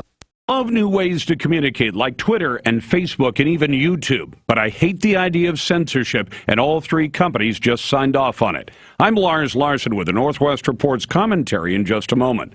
Have you ever thought about all the money you spend at the pharmacy buying a shaver, and it's just a cheap piece of plastic? Harry's.com was started by 2 guys passionate about creating a better shaving experience. They bought a blade factory in Germany. They turn out the best blades, and the starter kit, $15, and it's delivered to your house, and delivery is free. Go to Harry's.com right now. Enter my code name Lars in the promo box, $5 off your first order. Enter my code name Lars for $5 off your first order. That's Harry's.com. Change the way you shave forever. Yeah, I've always loved technology, and technology that allows people to communicate ideas and thoughts and opinions, that's the best. But now we have 3 of America's major companies, Twitter, YouTube, and Facebook, that have all agreed with the Europeans that they will censor the content on Facebook and Twitter and YouTube. And they'll do it after they've posted it for 24 hours. They say they're going to evaluate anything that's identified as possible hate speech. That is, anything offensive, anything that puts people on edge. Well, that's an awful lot of what's on YouTube and Facebook and Twitter. And then they're going to decide to tear it down. That is not in keeping with the First Amendment, and is not in keeping with America's traditions of free speech. For Northwest Reports, I'm Lars Larson. We report, you decide. This is News Radio 1120 KPNW, Eugene, Springfield, USA. Fox News Radio, I'm Dave Anthony. She's already called him a fraud, and today Hillary Clinton will further attack her Republican rival. Clinton, in a speech today in San Diego, expected to hit Donald Trump very hard on foreign policy, teeing up all of his most controversial themes, reducing America's involvement in NATO, potentially allowing Japan and South Korea to have their own nuclear arsenal, his ban on Muslims. She will say, or is expected to say at least, that he would be dangerous for the world should he become president. Fox's John Roberts in San Jose, where Trump will hold a rally. He's already preemptively called what she'll say about his foreign policy lies, adding, "These are crooked people. They've been crooked from the beginning." A Clinton aide at the heart of her private email scandal while Secretary of State does not want to talk. Fox's Jared Halpern live in Washington. And Brian Pagliano set up Hillary Clinton's home server and has already accepted an immunity deal from federal investigators. Pagliano refused to answer questions from a separate open records lawsuit from the conservative group Judicial Watch, invoking his Fifth Amendment right. Pagliano's lawyers asked that deposition motion earlier this week not be recorded, arguing a written transcript is enough.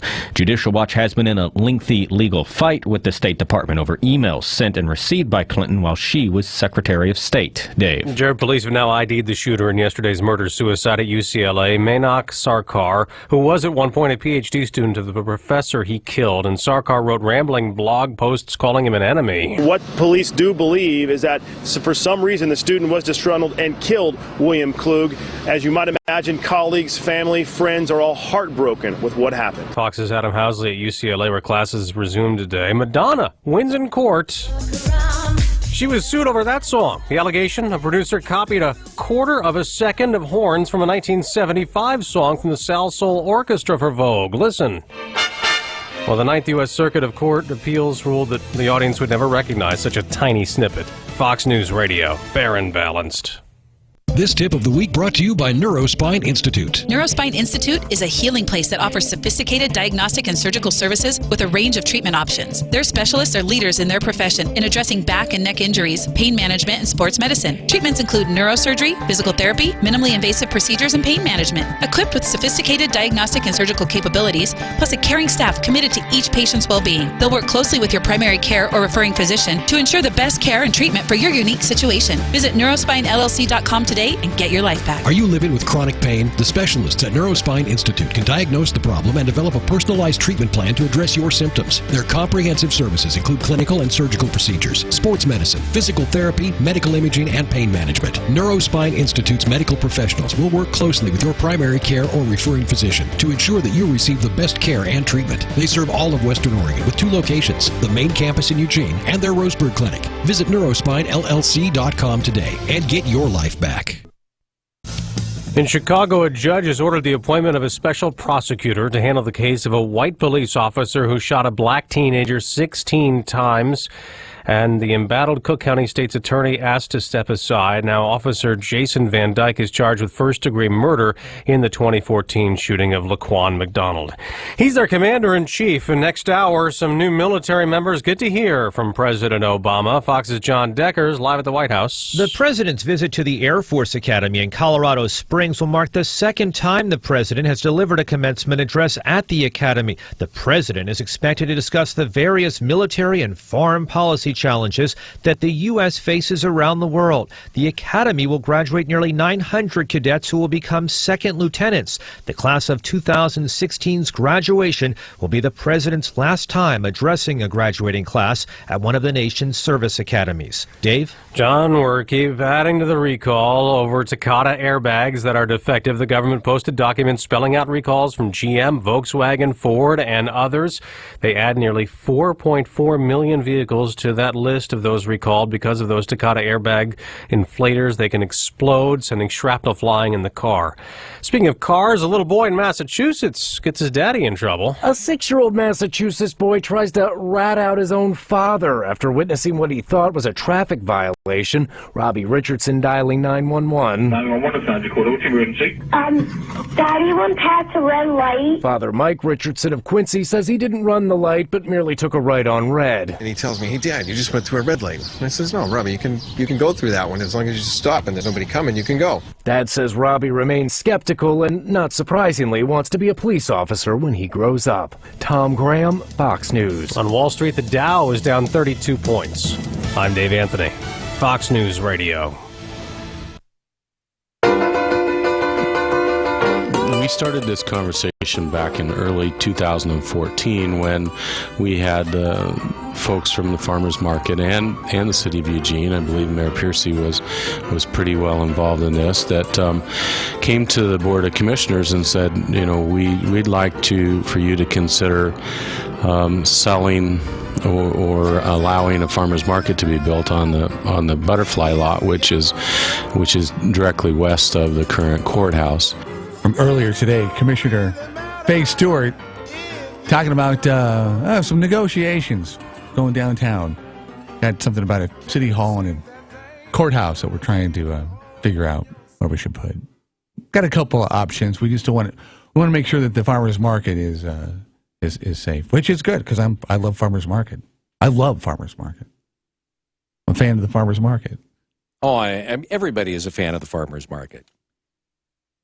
We'll see. As they should be, because farmers coming in with their... We'll see how much of a fan of the farmers market that the city council is, that the mayor and the city council. Oh, you throwing the gauntlet down? I'm throwing the gauntlets down. Throw them under the bus? How much of a fan of it are they really?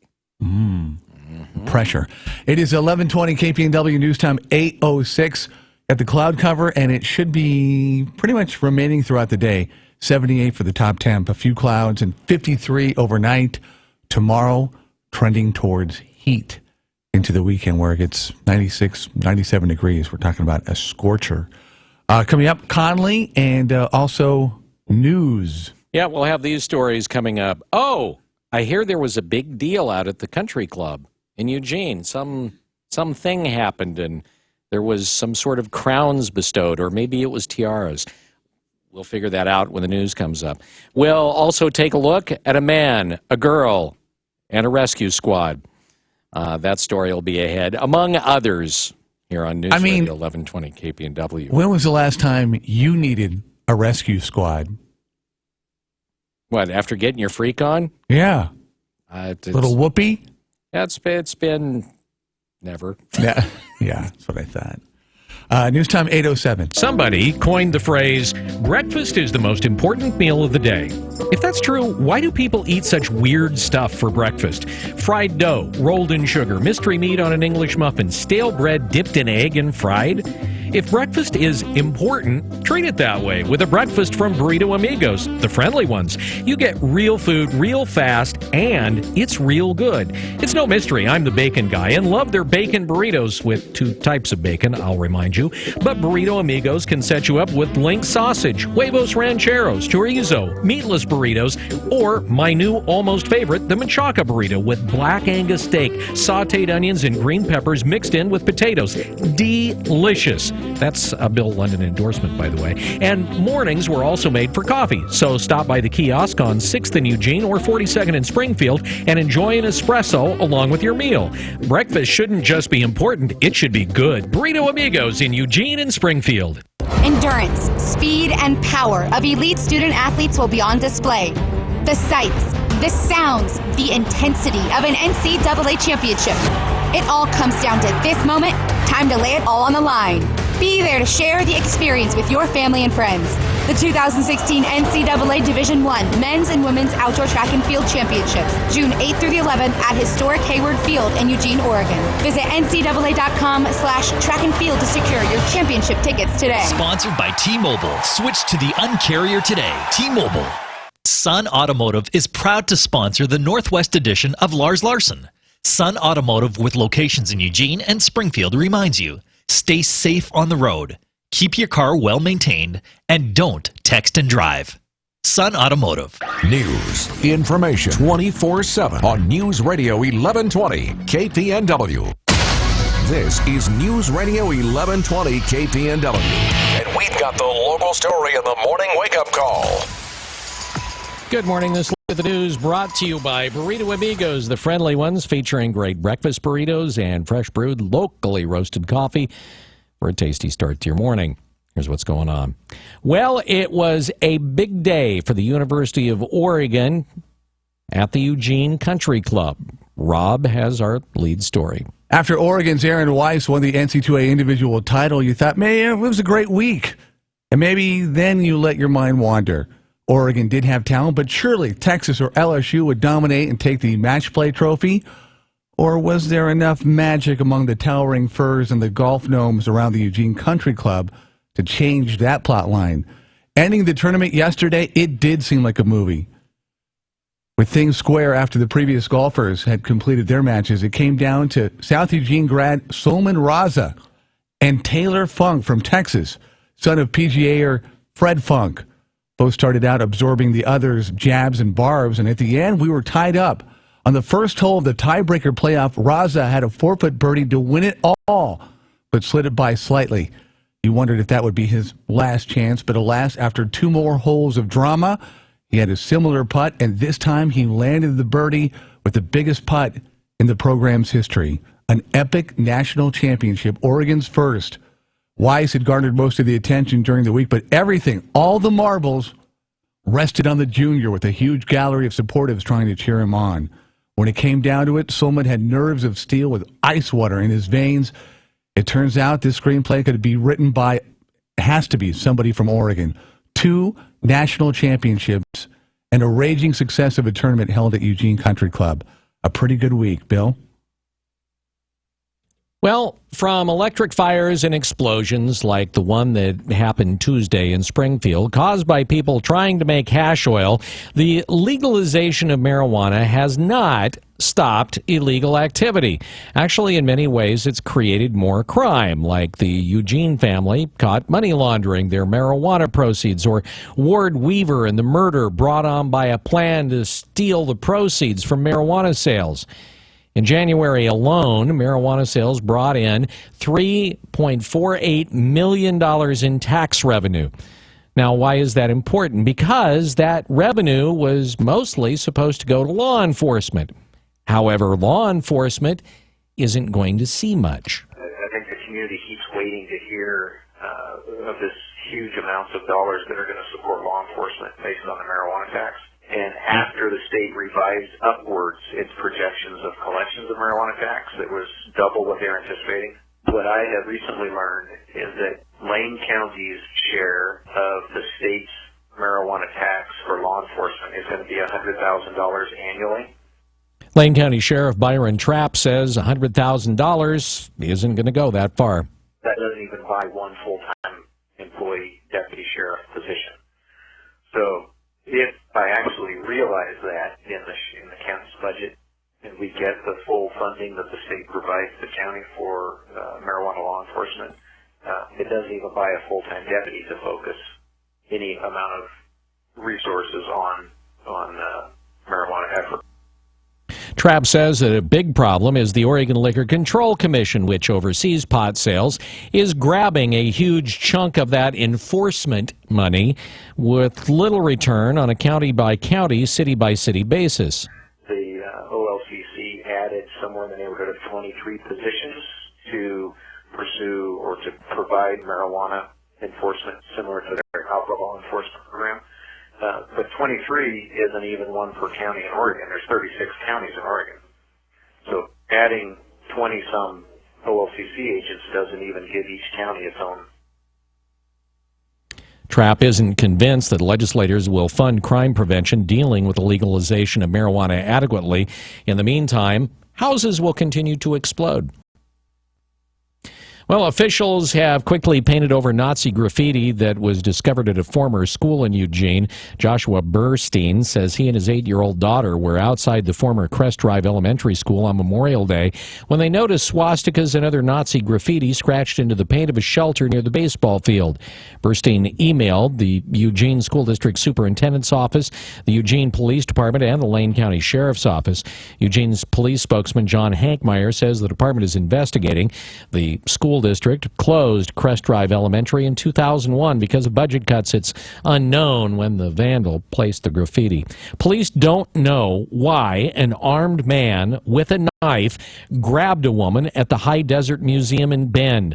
Brad Ford reports, though, that an Oregon State trooper intervened and shot and killed the suspect. Deschutes County District Attorney John Hummel says 36-year-old Nicholas Berger, who stands 6'6", seemed to be browsing in the gift shop when he grabbed a woman and started dragging her around. The grabbing around the neck, it was a violent grab. Berger was armed with a knife and told the woman he was going to kill her. She fought to get away, and others in the building tried to help. She believed, and I believe as well, that if Mr. Berger got her out of that building, she would not be with us today. An Oregon State Police trooper arrived within minutes. The victim had gotten away from Berger. The trooper used a taser and then fired 3 shots, killing him. Hummel says Berger didn't know the victim, and they don't know why he attacked her. An autopsy is being performed, but toxicology tests normally take several weeks to complete.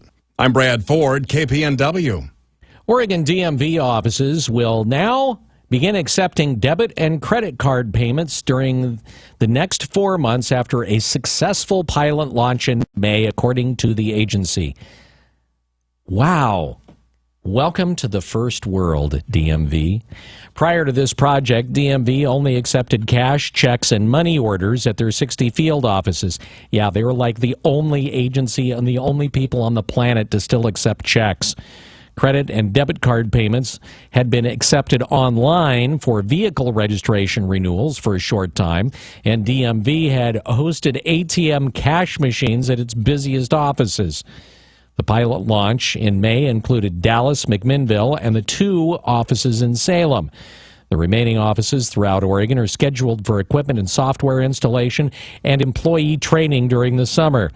The DMV expects all 60 offices to be ready by the end of September.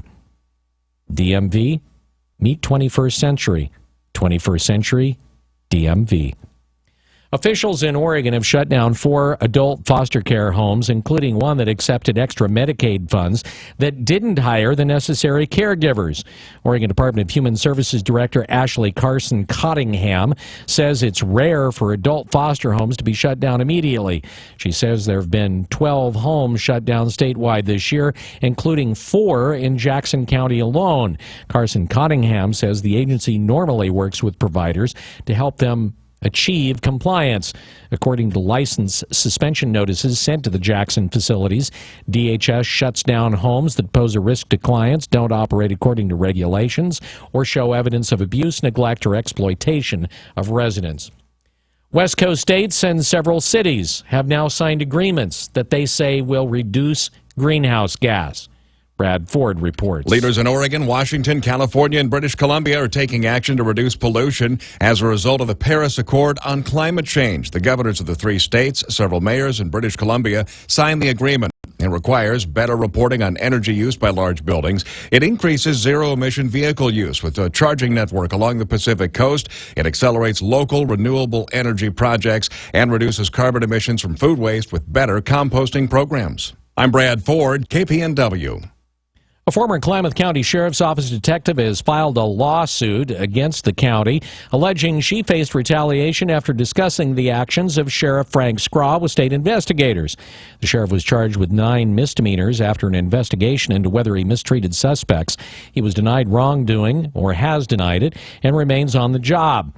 The detective, Genevieve Lewis, says Scraw eliminated her job following her interview with state investigators. At least 7 deputies have complained of retaliation, but Lewis is the first to file a lawsuit. She's looking for $685,000 and reinstatement to her detective position. Lewis's husband, Steve Lewis, is running for sheriff. He says his candidacy and his wife's allegations are unrelated. A federal appeals court has nixed a large energy project in southeast Oregon. The 9th U.S. Circuit Court of Appeals ruled last week that an environmental review by the BLM failed to adequately assess the winter population of greater sage grouse at the proposed facility near Steens Mountain in Harney County. Columbia Energy Partners proposed the project for roughly 10,500 acres of private land. The project called for 69 wind turbines and a 230 kilovolt transmission line to take that energy to the electrical grid. The BLM had approved the project, and Harney County granted a key permit. Environmentalists challenged the BLM's environmental review of the project. It needed the environmental review partly because the transmission lines run right through public lands. Greater sage grouse need sagebrush year-round for mating, nesting, and rearing their broods, and they also pretty much eat only sagebrush. Loss of sagebrush habitat has contributed to sage grouse population declines in Oregon, or so we're told. Well, a new call for diversity. Brad Ford says this time the call comes from Oregon State Treasurer and other national pension leaders who together oversee more than $1 trillion in assets. Ted Wheeler and other pension leaders are prodding big corporations they're invested in to pick up the pace in adding women, people of color, and LGBT members to the ranks of corporate leadership. They've been slow. He says white directors still hold 85% of the boardroom seats at the largest S&P 500 companies, and that percentage has risen in the last decade. 80% of board members are men. There's a lot of research that shows that board diversity actually improves the financial performance of the company. He and other investors see lack of diversity as a risk factor because of missed opportunities in marketing and recruitment for the best and brightest talent.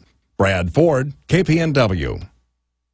And finally this morning, so It may seem amusing, but this is likely not one of the family stories that every year the relatives are going to tell at Thanksgiving to embarrass you. Otherwise, if they did, it would go something like this. Hey, remember when you were having sex on the bank of the Willamette with that guy and someone called the cops and then search and rescue showed up because... Alyssa Daniel Goldstrand would be that embarrassed family member sitting at the holiday table. She and a man yet unidentified were allegedly having sex on the bank of the Willamette near the Knickerbocker Bike Bridge. A nearby resident on Franklin saw the couple and called Eugene police. Then police arrived, and then the man jumped into the water to run away. He flailed around. So authorities tried to rescue him, but eventually he made it to the opposite shore and ran. Goldstrand remained to be sighted. Still don't know whether the guy had his pants or not. It's 8:22. This look at the news brought to you by Burrito Amigos, the friendly ones. You're up to date from KPNW. Wake Up Call Sports on News Radio 1120 KPNW. More about the pair of national championships. Aaron Weiss joins an exclusive distinction. He's the only player to win the individual and the team on his home course since Ohio State's John Lawrence did it back in 1945. The team title made a couple of gaffes by NBC's broadcast, a little bit insignificant. Before the match was over, a graphic declared Texas national champs, and then their analysts went to interview Solman, the hero, at the end, only to realize it was a Solman look-alike. They'll know who he is now. Bears saying again, the Oregon men are national champs, thanks to a cool customer and Solman Raza, a South Eugene alum. Hometown boy. For Oregon football, some of the TV schedule has been released. The opener against UC Davis, 2 o'clock, televised on the Pac-12 networks. September 10th, the Ducks will square off with Virginia, and October 21st, they'll travel to Cal. Both games 7:30, airing on ESPN. More times and networks to follow. There was a soccer game last night. Portland Timbers narrowly defeated the Earthquakes of San Jose 1-0. Pretty impressive with midfielder Darlington Nagbe off for the national team, and the fact that they were down a man in the second half when Dyron Asprilla was sent off in the first half stoppage. Former Oregon coach and current head coach with the 49ers, Chip Kelly, has been ranked the 11th best coach in the NFL. Kelly went 26-21 in almost 3 seasons with the Eagles. Kind of a make-it-or-break-it year with Kelly down in the Bay Area. And it's game 1 of the NBA Championship Series between Golden State and Cleveland. LeBron James trying to take a title home to Cleveland. And the drought. Steph Curry is trying to tie the ribbon on an already monster season. Anderson Varejao, he's guaranteed a ring regardless of who wins. He started the year out with Cleveland, got traded to Golden State under the NBA rules. He's going to get a ring regardless of who wins. Wake Up Call Sports, brought to you by Max Muscle, where you can always get a free nutrition consultation from a certified nutritionist. On Franklin, across from Market of Choice, News Time 8:24. KPNW weather brought to you by Ramjack West. Do you have foundation problems? Ramjack can fix that. Get your free quote at ramjackwest.com. Good morning to you and yours. If you're headed out in the next few minutes, we actually have mostly cloudy skies. Temps right now in the mid to low 50s with light winds out of the west at 5 to 10. And I am tracking a few light little drizzles out there on the radar, but no real accumulation. It's from a cold front and storm system trying to work its way through the area, but both are very weak. This afternoon, the mostly cloudy skies will dominate, but I am hoping this afternoon to get a couple hours of partly cloudy skies. Temps will be in the mid 70s across most of the valley until you get all the way down by Medford. That's where the cold front won't reach, and that means the temps there will actually still be in the low 90s. Now we'll see the system quickly pull away to the east, and by the time we get to tomorrow afternoon, mostly sunny skies are back, and for the weekend, high pressure builds over the area, bringing us back into the mid 90s, if not a couple of low 100s. Get ready for a hot and sunny weekend and enjoy the rest of your day. I'm Chief Meteorologist Chris Nation, the NBC 16 Weather Center, hoping you have a good one. Ramjack leads the way in foundation repair. Protect your investment. Get your free in-home evaluation at ramjackwest.com. Check out our exceptional online reviews, then choose Ramjack. CCB 147. 888-406-906. Get set to save now at Mid-Valley Tractor, your local Kubota dealer. Take command of your lawn care needs with a new Kubota Commander zero-turn mower. Get commercial-grade performance and a full 4-year factory warranty at a price you can afford. Now during the Get Set to Save sales event, get a special introductory price of $38.99 and 0 down and 0% financing for 36 months. Now through June 30, 2016. Call toll-free 1-800-794-4992 for details about cost and terms. Great prices, great products from people you can trust. Mid-Valley Tractor on Highway 99. The best real estate market in a decade. Less homes for sale, coupled with low interest rates, get you the top dollar for your house in today's market. So if you have to sell so that you can buy and you don't want to be without a place, you need to call Eric and Jeanette Harpole with Keller Williams Realty. Really, they're expert negotiators. They specialize in working with their clients that need to sell so they can buy their next home. And if you want to sell within your time frame and get the most money possible, these are the folks. Obviously, you know that not all agents are the same. In fact, Eric, Jeanette, and their team outsell all other agents in Lane County. The reason? Better marketing, top-notch negotiating, their exclusive enhanced listing program, and unlike other agents, they offer flexible commissions. Hey, if you're not happy, fire them. You are in control. You can get free information about selling your house this spring or summer. Give them a call, 541-286-3030. That's 541-286-3030. Or just go to harpolehomes.com in Lane or Douglas County. Is your body getting enough protein every day? Try Max Pro at Max Muscle. These protein shakes are packed with protein, very low carbs, and zero sugar. Chocolate malt, strawberry banana smoothie, blueberry, and more. Max Muscle. Try it before you buy it. Franklin Boulevard, across from the Market of Choice. Listen to In the Garden with Mike Darcy this Saturday, 9 to noon, for gardening tips that'll help make your garden bloom. Listen to the experts or call in with your own questions. Sponsored by Plant Fashions Plus, superior plants grown by gardeners for gardeners, on Jasper Road in Springfield.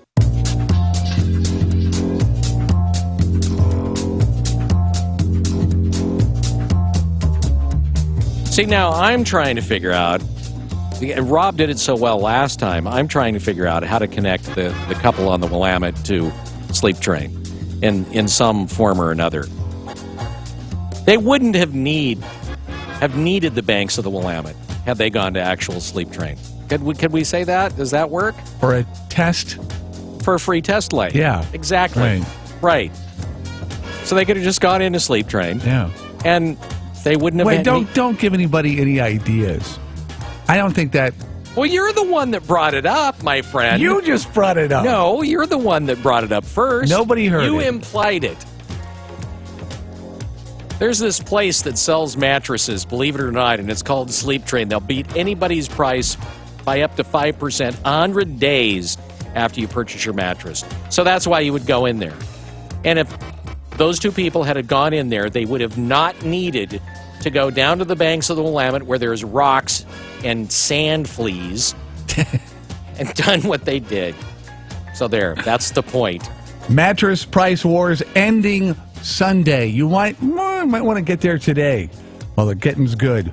In Eugene, Springfield, Corvallis, and Salem. And tell them you're like this with the wake-up call. Mornings are a little different with a wake-up call. You're an embarrassment to nature. Do you know that? Holloway in London. On News Radio 1120 KPNW.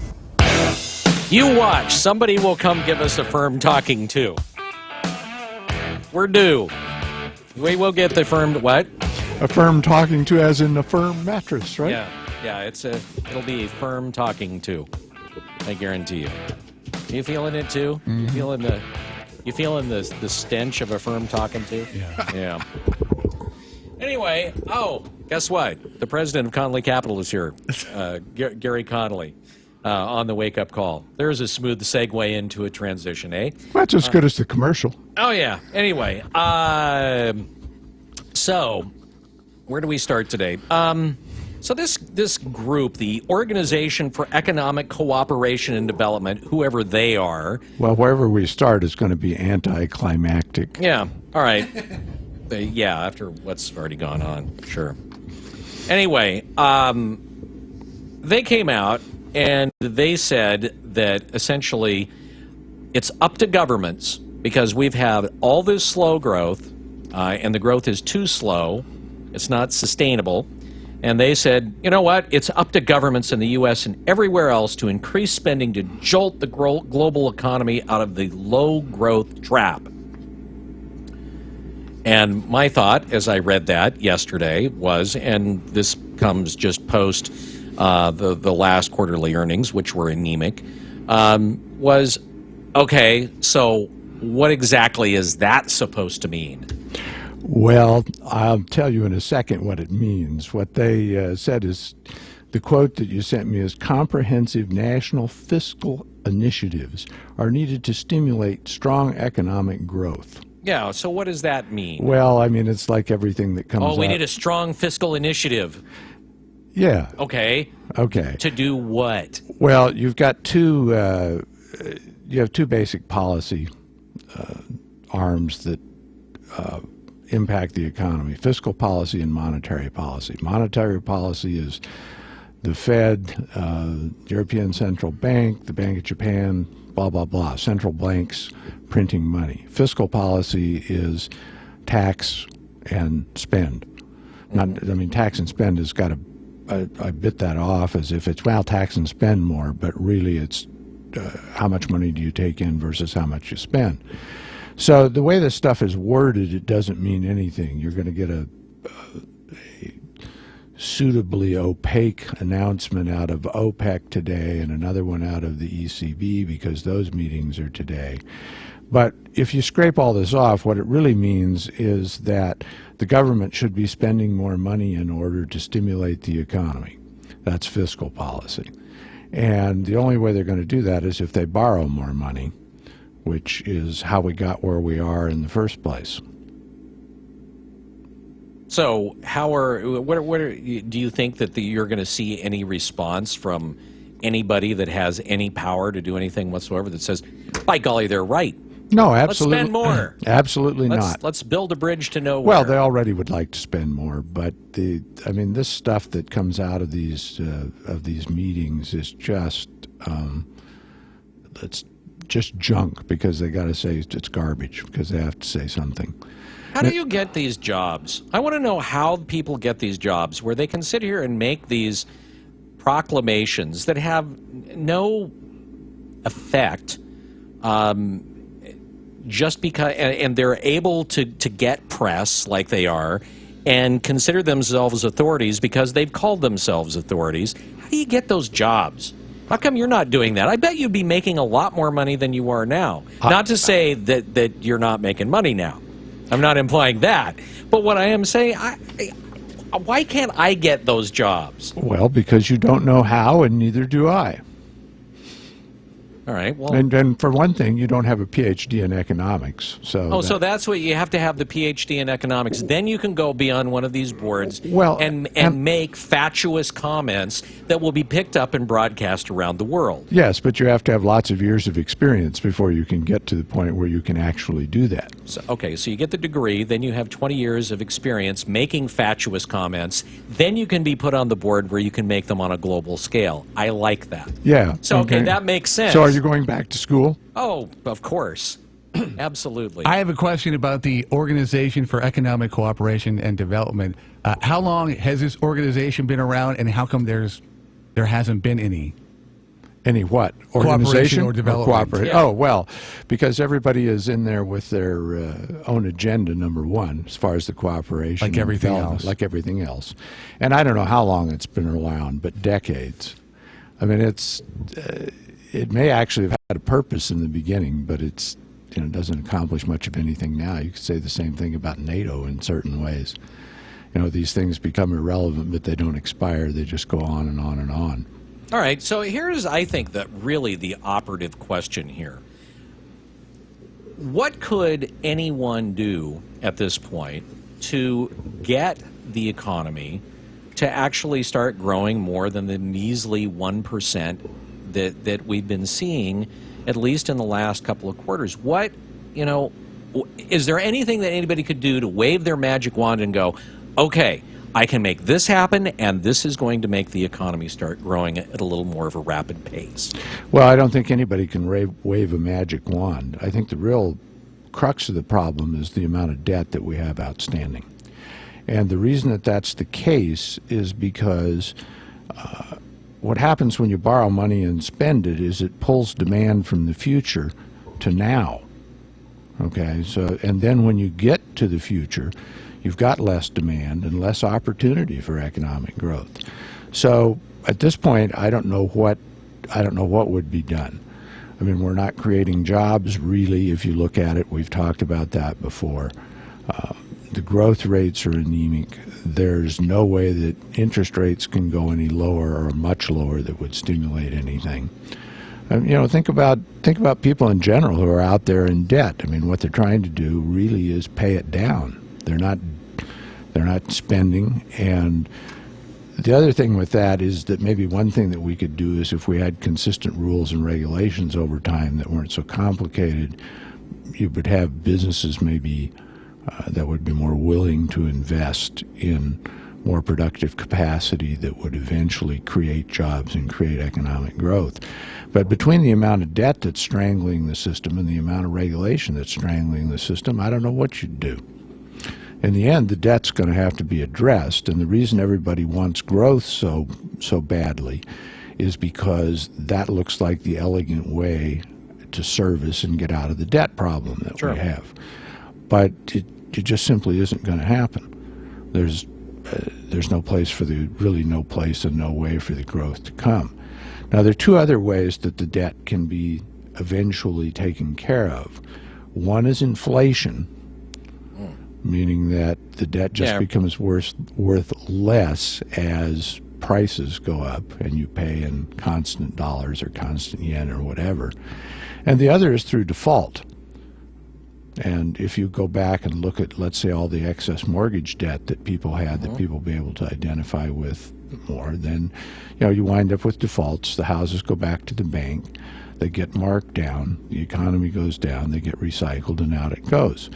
So what default really has to do with is allocating the pain and suffering of who's going to take the loss.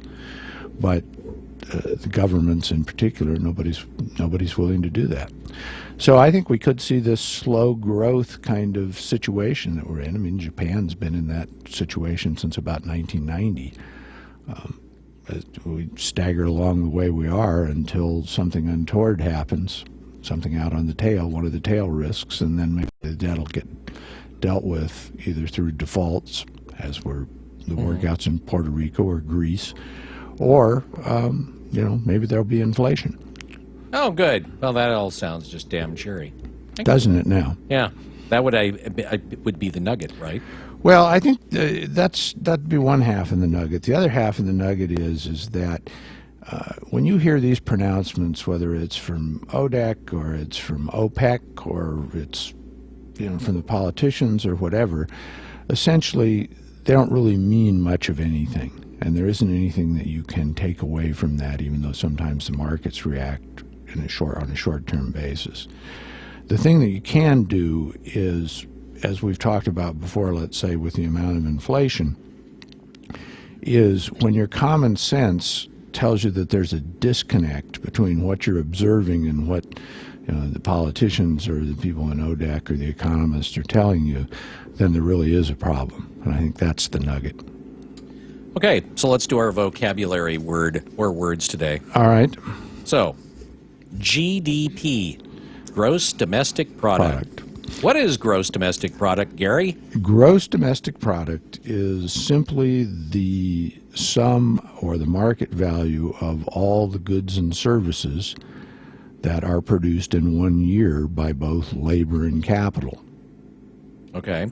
And how does that vary from GNP, gross national product? Well, the gross national product is, let's see, one of them has to do with ownership and the other one has to do with geography. So the gross domestic product defines production based on the geographical location, or that'd be everything that happens in the country. Okay. Okay, the GNP is everything that the citizens of the country produce, whether it's inside the geographic location or whether it's somewhere around the world. And this would be not only people but companies. So the two numbers are going to vary a little bit from time to time. But the exact numbers don't make any difference anyway, nor does exactly how they are calculated. As long as they're calculated in the same way, it's the trend, which direction they're moving, how quickly they're growing, or if you're in recession, are they actually going down? Do you know who or what the organization is that actually does the crunching of those numbers and says, this is our gross domestic product? I think it's the Bureau of Labor Statistics, but I'm not really sure. It really doesn't make any difference as long as the numbers are crunched consistently. Where you get a problem is like with the inflation numbers, where they were one thing until the Clinton administration, and then the Clintons changed the way that they were calculated. And so then you have a very difficult time actually comparing them over time. Plus, the new calculations, and I don't know that this is the case for GNP or GDP, but it might. The new calculations for the inflation are really, really convoluted and complicated. For example, a big part of it is what would be the value of your house if you were renting it instead of living in it. Well, that's, and of course we don't count food and energy. Yeah. All right. Gary Conley of Conley Capital on the Wake Up Call. There you go. We'll see you next Thursday. Yeah. All right. It is News Radio 1120 KPNW and 842. The Bloomberg Market Report, sponsored by Pacific Continental Bank, serving your business and community in Eugene for over 40 years. This is a Bloomberg Market Minute. Stocks have come back from steeper losses after OPEC failed to agree on a production cap at its meeting in Vienna. The Dow down 21 points, the Nasdaq down a point, and the S&P down 3. Oil, too, is retracing some ground, now down about 0.5% to more than $48.50 a barrel, after the Energy Information Administration said crude supplies fell last week by nearly 1.5 million barrels.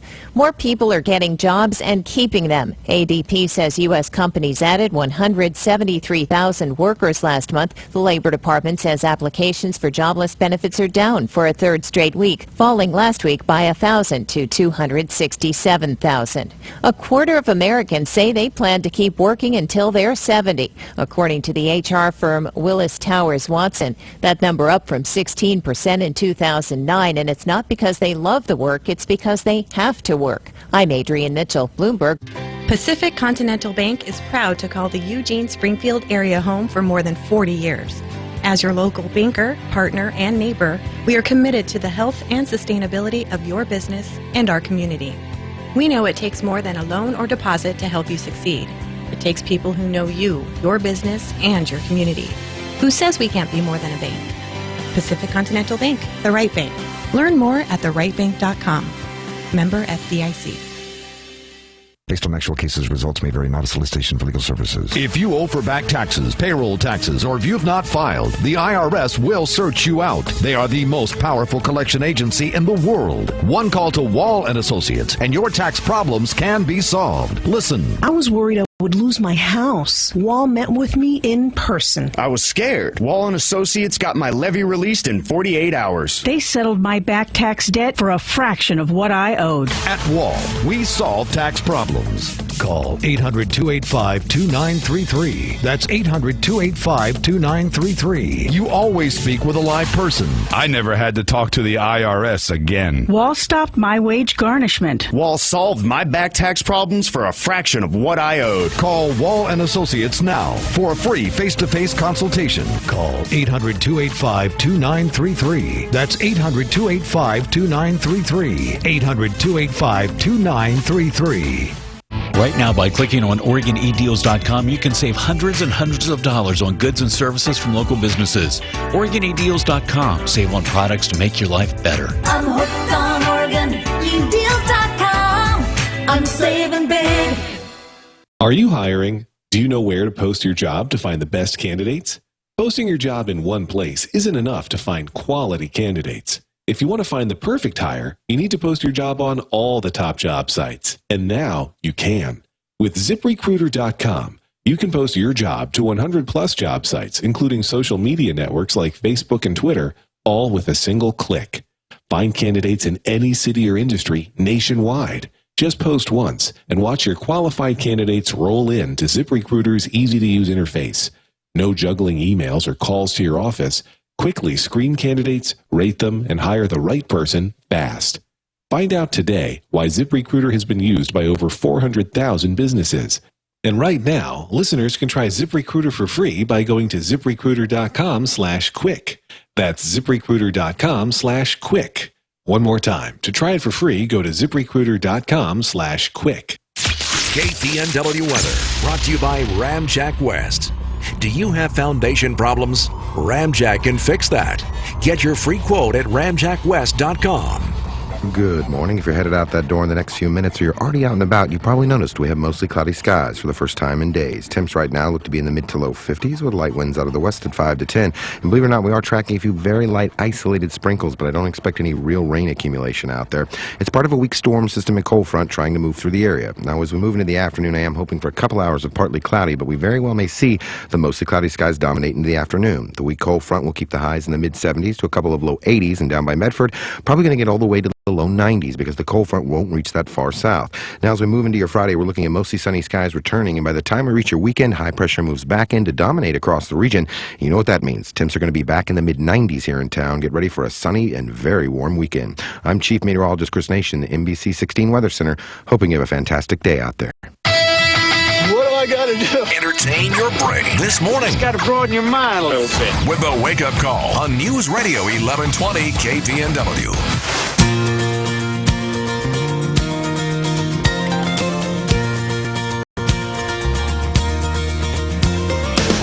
News Radio 1120 KPNW. Thanks for being with us this morning. Hey, look who's in the studio. It's just like she just changes jobs all the time. Wow. Not by choice. Here's your welcome. Thank you. Welcome back, Cynthia. Thank you. Yeah. Group hug. Yeah. She started off, when she came to the area, she started off like you had your own business. You were like some sort of manufacturing guru. And then you decided you were going to go the whole non-prof route, and you were doing the Lane Blood thing. And then you ended up at Neurospine Institute. Correct. And so what have you been doing there? Like chiropractic adjustments, spinal reconstruction? Is that what you've been doing? No, not me. Unfortunately, I don't have MD after my name. I'm the marketing director, which has been great. MD. There's your Yeah, MD. there you are. Right. MD. I do have MD after my name. Yeah. I MD. stand corrected. She's doing brain surgery. Yes. So far, no one has requested me to do their surgery, so I'm holding off on that. Anyway, well, Because you're a marketing whiz. That's why. Exactly. Yeah, a guru, as he just said. I like whiz. So, Yeah. but things are great. We're excited about, we have a new service line that we're introducing that has been getting some attention, and that's kind of what I'd like to talk to you about.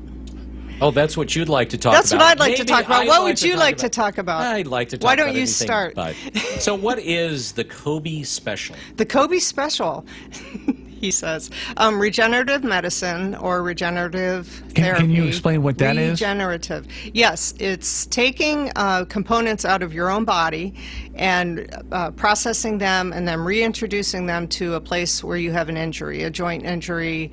It can be a sports injury, it can be something from an auto accident or just from age, degenerative type of things that you're dealing with, a knee or a shoulder or what have you, back.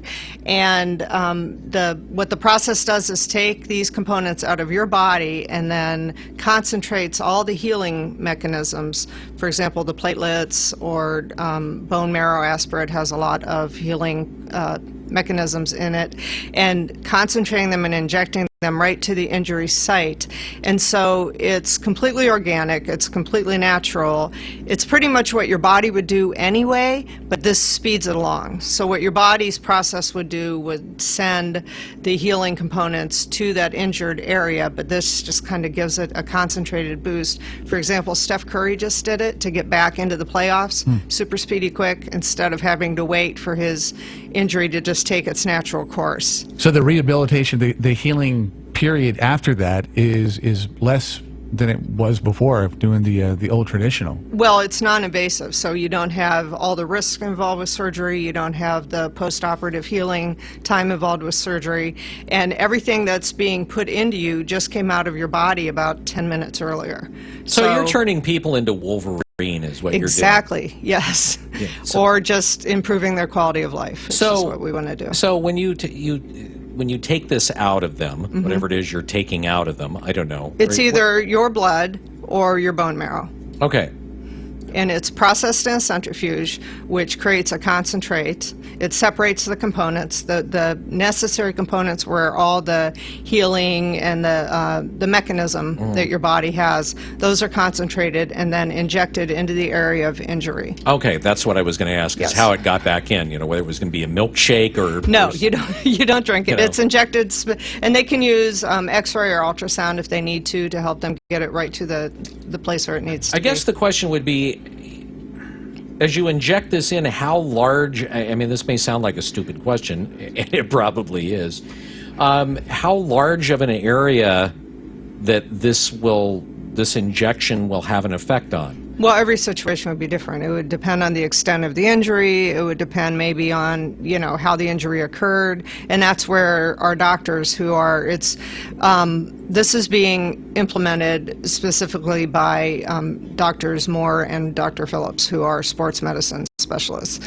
And so they're not going to you're not going to walk in the door and they're say, sure, let me do this. I mean, they're going to have imaging, and there are probably a lot of times these are people who have already tried, gosh, I've done this, I've had the surgeries, or I've had this steroid injection, or I've done physical therapy and nothing seems to be working. So they're already familiar with your injury and with your body and with you. So does this work with something that's, say, chronic, like degenerative disc disease? Yes.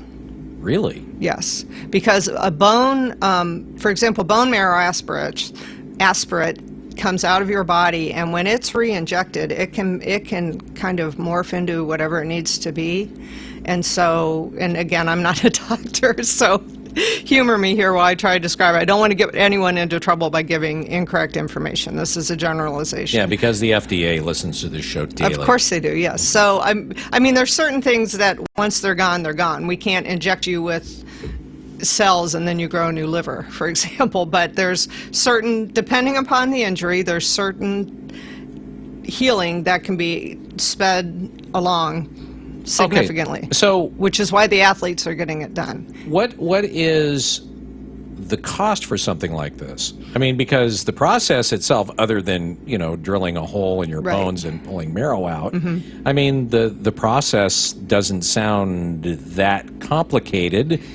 And I mean, how much does it cost to do this compared to surgery? I should know that, but I don't. Oh, I'm sorry. I don't work in our billing office. But I know it's more affordable now than it was, which is why more people, it used to be kind of a glamorous, you have to be a pro athlete, you have to be Tiger Woods, or you have to be some Hollywood celebrity, and that's not the case at all Is anymore. It something then that most insurance companies actually cover this kind of therapy? Most do not. Sorry to interrupt. Most do not. Some do. It's just because it's new, and I think they don't have the process yet, the coding and that sort of thing. So it is out of pocket at this point for most people. Because it is really difficult for an insurance company to go, that'll be 0009495. There's a process, and you mentioned the FDA, and but it's coming along, and we're really pleased to see that a lot of people are able to take advantage of this now, where previously it would have been specifically reserved for, you had to be, someone, you had to be Kobe, you had to be Tiger Woods, you had to be, that's not the case anymore. So if you're living, if you or me or anyone, if we're living with this chronic situation that isn't getting better and it's really affecting your quality of life, this could be a great option for you. Wow. I mean, that does sound like a game changer, considering that, for instance, I mean, a lot of back type problems, I mentioned degenerative disc disease, those are go in, cut you open, go in and do whatever, and sew you back up, and then you recuperate for Cross your months. fingers, right. Yeah. And what's great about this is it's right here in Eugene, so you're not thinking, I have to go to Portland, or I have to go to San Francisco or somewhere. It's right available locally. How many times, I mean, probably you won't know the number of this, but I mean, how frequently does this occur there? Is this a daily, several times a day, people come in and get these type of treatments? We're booking appointments now, yes, because we've announced, it's the service line, it's Neurospine Institute, and then we have several service lines within our comprehensive clinic. And the service line is called Regenerative Sport and Spine, and you can see it on our website, which is neurospinellc.com. And they are currently, since we announced it, and it's being actively marketed, the phones have been ringing and people are calling for a consultation and to make appointments. Is there any limitation as far as age? That would be up to your doctor. I mean, that would be a conversation you would have with your physician. Am I a good candidate for this procedure? So there are some people that maybe aren't good candidates. It would depend on the injury again. So maybe it's something you say, gee, I've got this thing that happened to me 20 years ago or whatever, and maybe it can't be helped. Please regenerate me. Maybe you said and I missed it. How long of a process are we talking? For the procedure? Yeah. Oh, it's done outpatient on site. So I think it's a morning. You know, you go in and you're hour or two and you're done. As far as I know. No. And just one treatment as opposed to you come back for multiple. I believe it's a one-time deal for the injury. And again, that would depend on the injury and the what your physician feels is the best treatment for you. I like it. So, I love it. You've done very well for not being an MD. Thank Congratulations. you for being an MD who's not an MD. Yeah. Right. Yeah. All right. Thanks. Well, Cynthia, it was nice meeting you. Thank you. Have a You nice too. life as you go back to whatever you're going to do in Ohio. Next week, I'm going to be a vice president of marketing and strategic communications.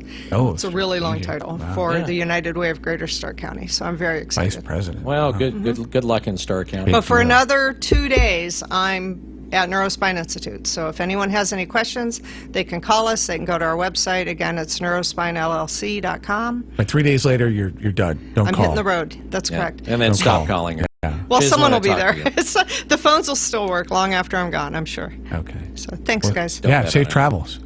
All right, Great. that's it for us. We got to Vamoose tomorrow, a Friday show at 6:05. So have a great Thursday and enjoy the clouds. Bye. For the all-new John Deere riding mowers, tractors, and side-by-sides, think Ramsey Waite. Make tracks to Ramsey Waite for John Deere lawn tractors and zero-turn mowers. There's nothing like a John Deere Gator utility vehicle. From hardworking and trail-ready to the ultimate in work capability. Get into a Gator now at Ramsey Waite. Don't just dream about it, wait for it. Ramsey Waite. Open Monday through Saturday. Franklin Boulevard, Glenwood. Online at RamseyWaite.com.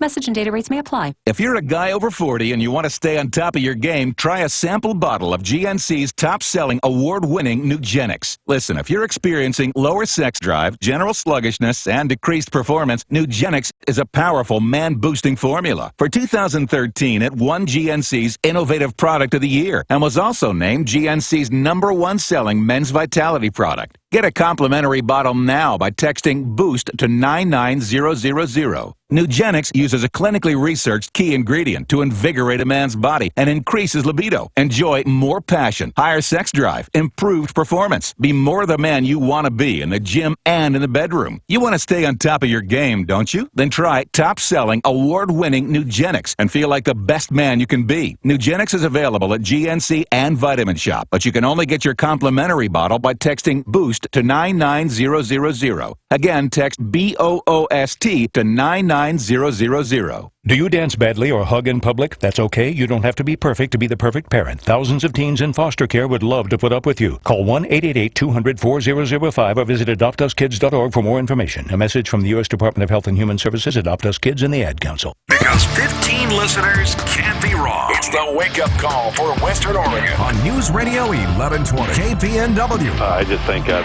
that your voices are in this community, because otherwise we would just be, Moscow on the planet. Holloway and London are on it. Speaking of University of Congressman, Holloway and London. I've grown to really love your radio show. I think that you do